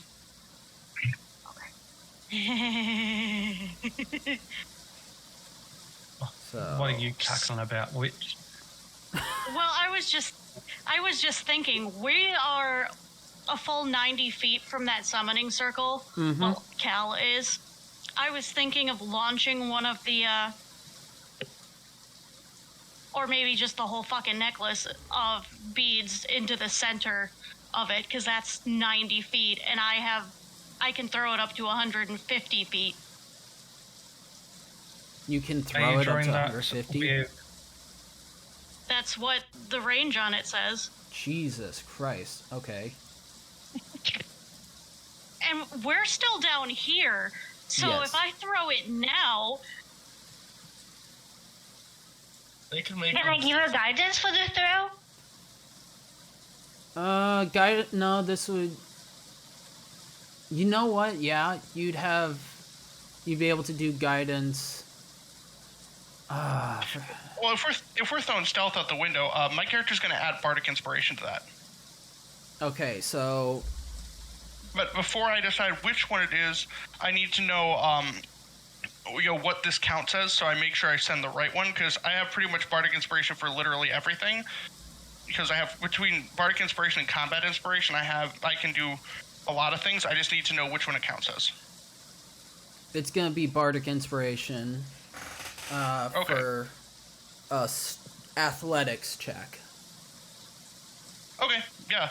That is going to give her a 1d8. Okay, so Give them, rather. 1d8 plus 1d4 athletics from Cal. How many beads are you throwing? I'm throwing the whole fucking thing. What the So- fuck? Oh, That's 4 beads for okay. 11d6. All right. Yeah, You better fucking not playing. roll a nat 1. here's hoping. Oh, Dude. we're all dead. Alright, so D8 plus D4. I'm working on it. So 23 total. Yeah. Okay. So that gets Right there. everybody. Oh, it.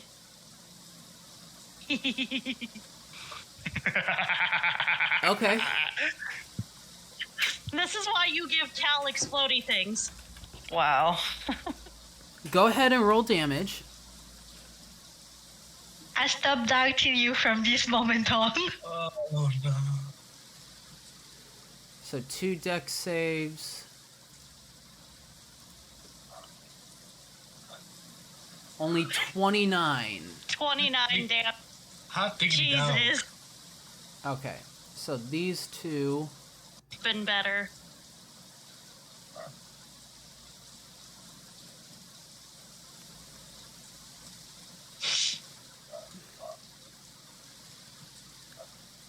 Because you decided to sacrifice the entire necklace, I'm gonna allow a reroll. Cause Ooh. 29 damage on 11 Yeah, that just doesn't feel right. So go ahead and do a reroll.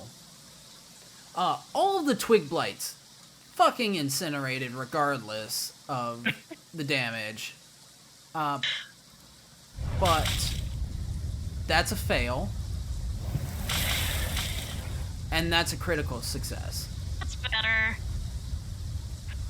31 damage. 31 damage. Alright, give me... God diggity down. I need to step away. I'm getting a call. I'll be right back. Oh, good. So, let me get rid of this. And just every single twig blight that is in a circle here just pops. Turns to ash immediately. Hopefully that was all 14. Here's hoping that was all 14.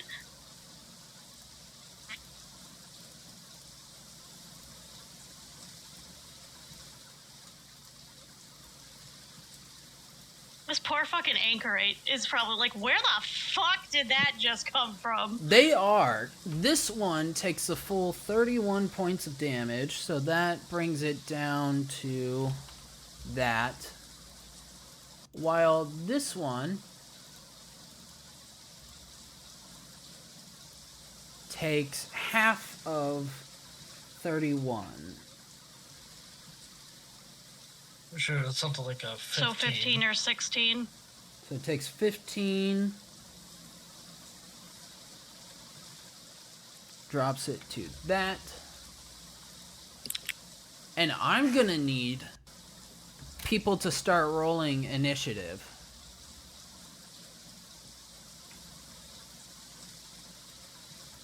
I'd say I'm sorry, but I'd be lying.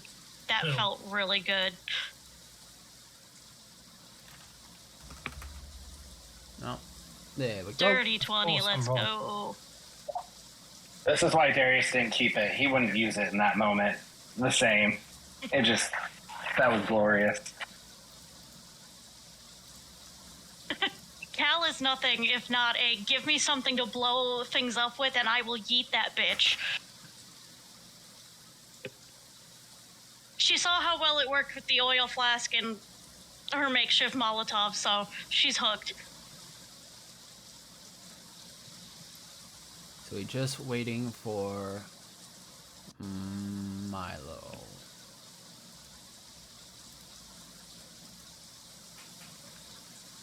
They want you to love them, Mom. What? Circle of Thunder.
Oh yeah, let me turn on the proper music.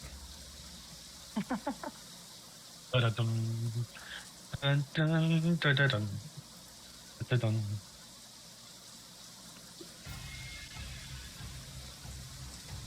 I need to see if there's any way to fix my music, because it's not letting me play some stuff.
We may have to pick this up next time, depending on how things go.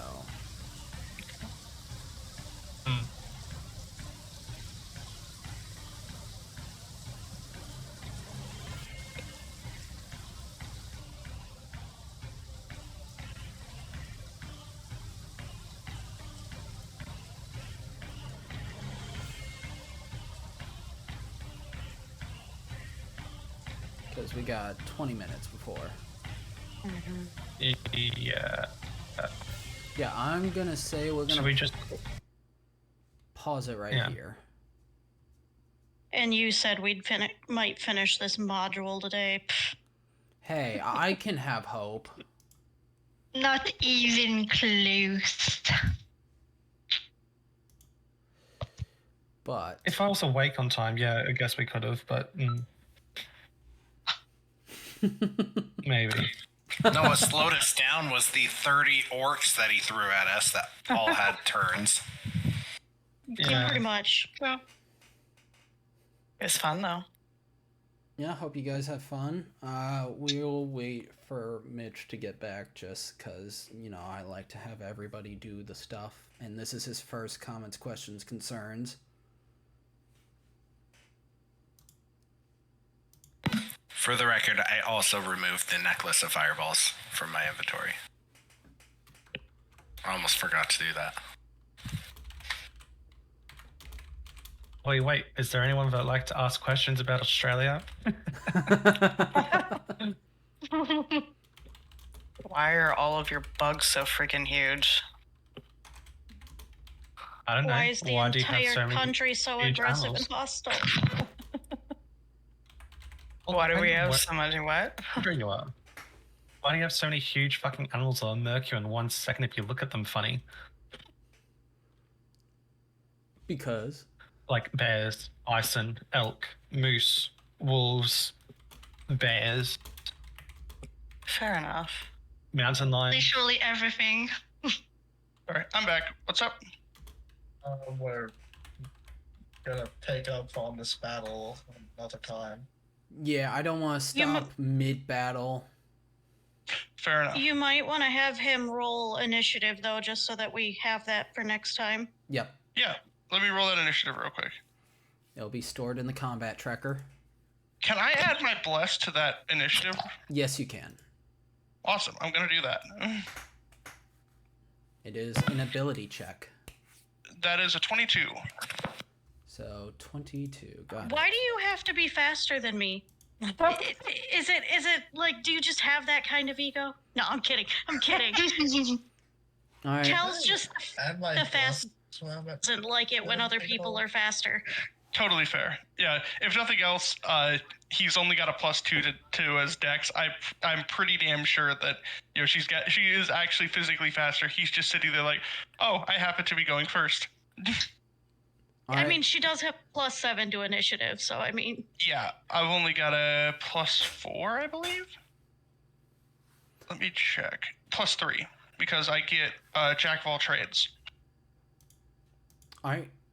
We are gonna close out the session here. Could I add the bless to Awesome, my awesome. initiative? Because I don't remember adding bless to like any of my thing. Not To like anything.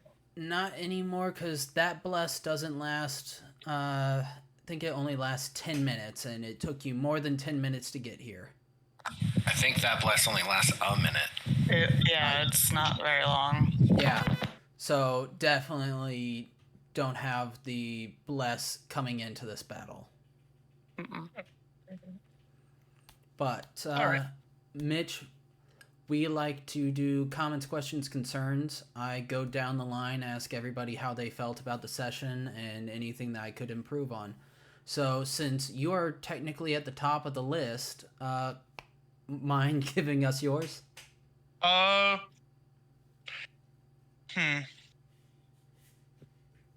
My only thing is I don't really know what to comment on myself, mostly just because I know this is a module, so nothing really comes to mind in that regard. I definitely feel like the party dynamic with Milo is rough, but that makes sense because it's first bit of him being here, totally fair. In general, no, it seems like I'm enjoying the campaign. think we had a good session. Awesome. All right, Bean. Honestly, I don't have a whole lot to say other than fuck these orcs, man. All right. I am ready to stab the anchorites some more, and throwing that necklace felt really damn good. All right, Erica. Nothing to comment. I mean, I had fun, as always. Drake. No, I have no questions or problems. This was the battle that we had seemed like really intense, and it also showed my first look at me using the Dragon Slayer longsword, and it's a great weapon. I really like it. I rolled really well for these attacks. I'll go at the end because I've already passed it, but I did have a comment to add. But like I said, I'll go at the end. I already passed. All right. Raylana. I had a lot of fun. I feel like I'm starting to kind of grasp things a little bit more, which is great. Sometimes I get a little scattered and overwhelmed, but I feel like I felt like I had more of my feet on this one, which I was super happy about. So, nothing else. It's awesome to hear. Very fun. You enjoyed disintegrating one of the orcs? Yeah. It was very fun. That was badass. All It right. was. Yep. Darius. The only advice, similar last time, your low end was better as far as like your orcish growl. I'll say it was, but it still cut out for most of it. Mm-hmm. I'm still trying to work like good balance between catching the low end, but also not letting in a bunch of background noise. Yep. Other than that, yeah, I noticed not a lot of orcs attacked me. Well, That was fun. they wanted to go for the squishiest person. I know. Fun. Really happy about that battle, especially since I got surrounded, and yet I still managed to keep it cool. Well, not really. Drake was mad the entire time, so it wasn't really cool about it, but he certainly got himself out of that sticky situation and turned it into his own favor. The fact that Amara and Cal didn't go down at all after nearly being downed We were so One close. one hit pretty point. damn impressive. One Yeah. 1 point more, and that orc would have taken Amara down, and things might have been a little bit different. But anyway, on to that was all for you, Drake, or not Drake, Darius. Yes. All right, Bartholomew. I want your in-depth feelings about the entire session overall. From beginning to end, amazing. I really enjoyed it. I was not asleep for 2 hours of it at all. Nope. I was not asleep. I was present. I was alert. You can see that in the stream. I was. Yep. Yeah, you can see that in the stream. Yeah. That snoring was actually just your battle cry. It's all right.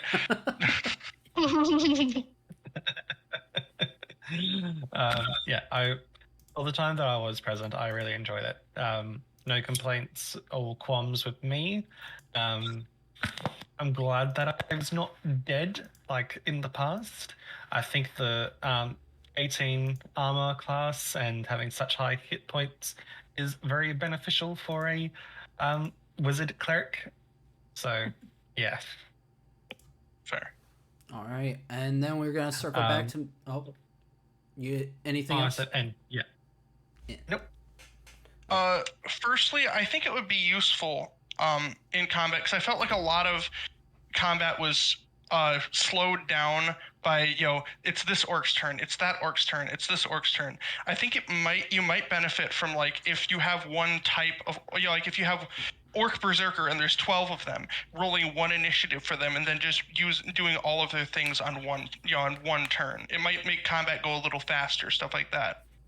You know, again, that's not something you have to do, but it's something that, you know, especially in my experience, it's worked a little better. Yeah, the combat tracker automatically rolls initiative for all of them, so I might just change initiative to the highest initiative roll for a group. Okay. Yeah. I would. Oh, go ahead. Sorry. Oh, I was gonna say, I'd just like to offer a small counterpoint. Like, personally, I enjoy, even though it's a little slow, I enjoy having the enemies scattered between us because I feel like it makes us have to really think about what we're doing. And when it comes to like combat and stuff, I try to be as tactical as I can within reason for the character. So I like having to think on my feet and potentially having to change what I'm doing because some orc is being more of a dick than I expected. That's a good point, actually. Yeah. I vibe with that. I Yeah. agree with that. It just feels a little Yeah, more 'cause- engaging for me Yeah. personally, even though it makes combat a little slower. I still like have a reason to pay attention to what's going on instead of just waiting for this huge block of enemies to go. That's fair. Yeah, Yeah, I can 'cause, see. Oh, go ahead. Sorry. Oh yeah, sorry. Yeah, I completely agree with Cal on that statement because if they're all attacking all at once, what's stopping Caleb from just targeting one person with that entire horde? Well, I'm not sure he wouldn't do that, but like in hindsight, like if that one horde's attacking all at once, I'm like, oh, just nap now. Just wake me up when it's my turn. Yeah, it's all, you know, I definitely feel like, you know, you guys have got a point because if nothing else, I think I saved at least one person, if not two people, just by the fact that the orcs weren't acting at the same time. So I know, yeah, just in general, I definitely see the point there. I think that works better. And the other thing too is that it does allow for like party interaction like that, where like something bad happens and you're like, oh shit, let me go help my party mate. Yeah. And then, you know, if that character isn't expecting someone to help them, that then can like help build character bonds and Fair. stuff too. Like magically teleporting someone across the board. Yeah, that was one thing I did want to ask about because I know in character we handled that, but out of character, was that, you know, did that upset anyone out of character? Okay. No, Okay. honestly, Oh. I was with it, especially once you were like, yeah, I'm using Thunderwave. I was like, oh damn. Well, Yeah. I was like, this is a man who thinks, but like, yeah, no, I'm Oh, like generally cool when people do tactical shit like that because I get it as a player. My character might not agree with me, but you know, Yeah, if it's chill. if it's just in character problems, totally fair, and you know that way we could talk about that if it becomes an issue. But like, I wanted to make sure it wasn't an out of character problem because, you know, if nothing else in character, I wanted to hint at the fact that, you know, Milo is a lying liar that lies because no way in fuck did an orc Goliath just start teleporting people. Oh wait, did I end up teleporting the warlock? Yes. Yeah, Oh yeah, no. I was the first person. Yeah, that was That's- the first person you teleported. That's a problem because my character just yoinked you through the Feywild. Oh no. Why did you say it? Because I forgot. I'm so new. Oh wait, but he doesn't know, does he? We're screwed. Oh, he does know because I did summon. Oh yeah, but he. Oh yeah, I he want to knows. specify it very specifically says it's like for less than a second. It doesn't matter, Milo. You Yeah, screwed it's us all. 1 second too much, I suppose. Oh, Maybe oh he's no. upset. I can see you smiling, Caleb. I I'm don't not really like smiling. that. I'm not smiling at all. The deviousness I'm seeing. That's the most devious smile I've seen. I have Well, I no usually take idea. consequences. I usually take consequences pretty well, while knowing that I can't Because wait. my character is not instigate. aware of what is happening. All I have to say is So we'll good luck. see. I cannot wait well, for we'll you to see. face the consequences of your actions. Yeah, but everything won't be me. I'm not facing the I consequences. mean, yeah. Somehow, I'm going to throw you at him. No, just kidding. Yeah, they're not facing the consequences of their actions. They're facing the consequences of mine. Oh my god, realizing that after though. Yeah, I didn't even think about it, in the moment, because it's like I'm so used to playing with like fiend warlocks and like hexblades, and it's like oh god, this is another archfey, this is an archfey warlock. Oh no. Yeah, I was last just thing about you to want is to be talk- traveling through the Feywilds. I didn't I was think about thinking, it on like, the moment either. I was just about to talk about like how at the start of combat I managed to at least get 3, if not like I managed to get 3 of them out with 2 actions at the start of the turn, and I felt really happy about that because that lightning breath, that attack really got to shine. Fair. Yeah. And then I'm like, I hear that, and I'm like, I don't know what that is, but that sounds really bad.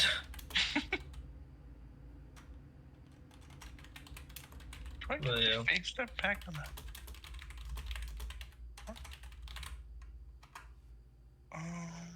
Oh no, it's on a long rest. So, Okay. with that, I think we're going to end this session here. Works for me. My outro to the YouTube folks that might be possibly watching, they're definitely not because it's like 7 hours long, but Fair enough. like, comment, I'm mostly- subscribe, do all the fun stuff, and have a good night. Can you actually send me a link to that, because I looked it up and I couldn't find it. Yep, I'll send you a link. I'll post the videos in the group chat too. Awesome.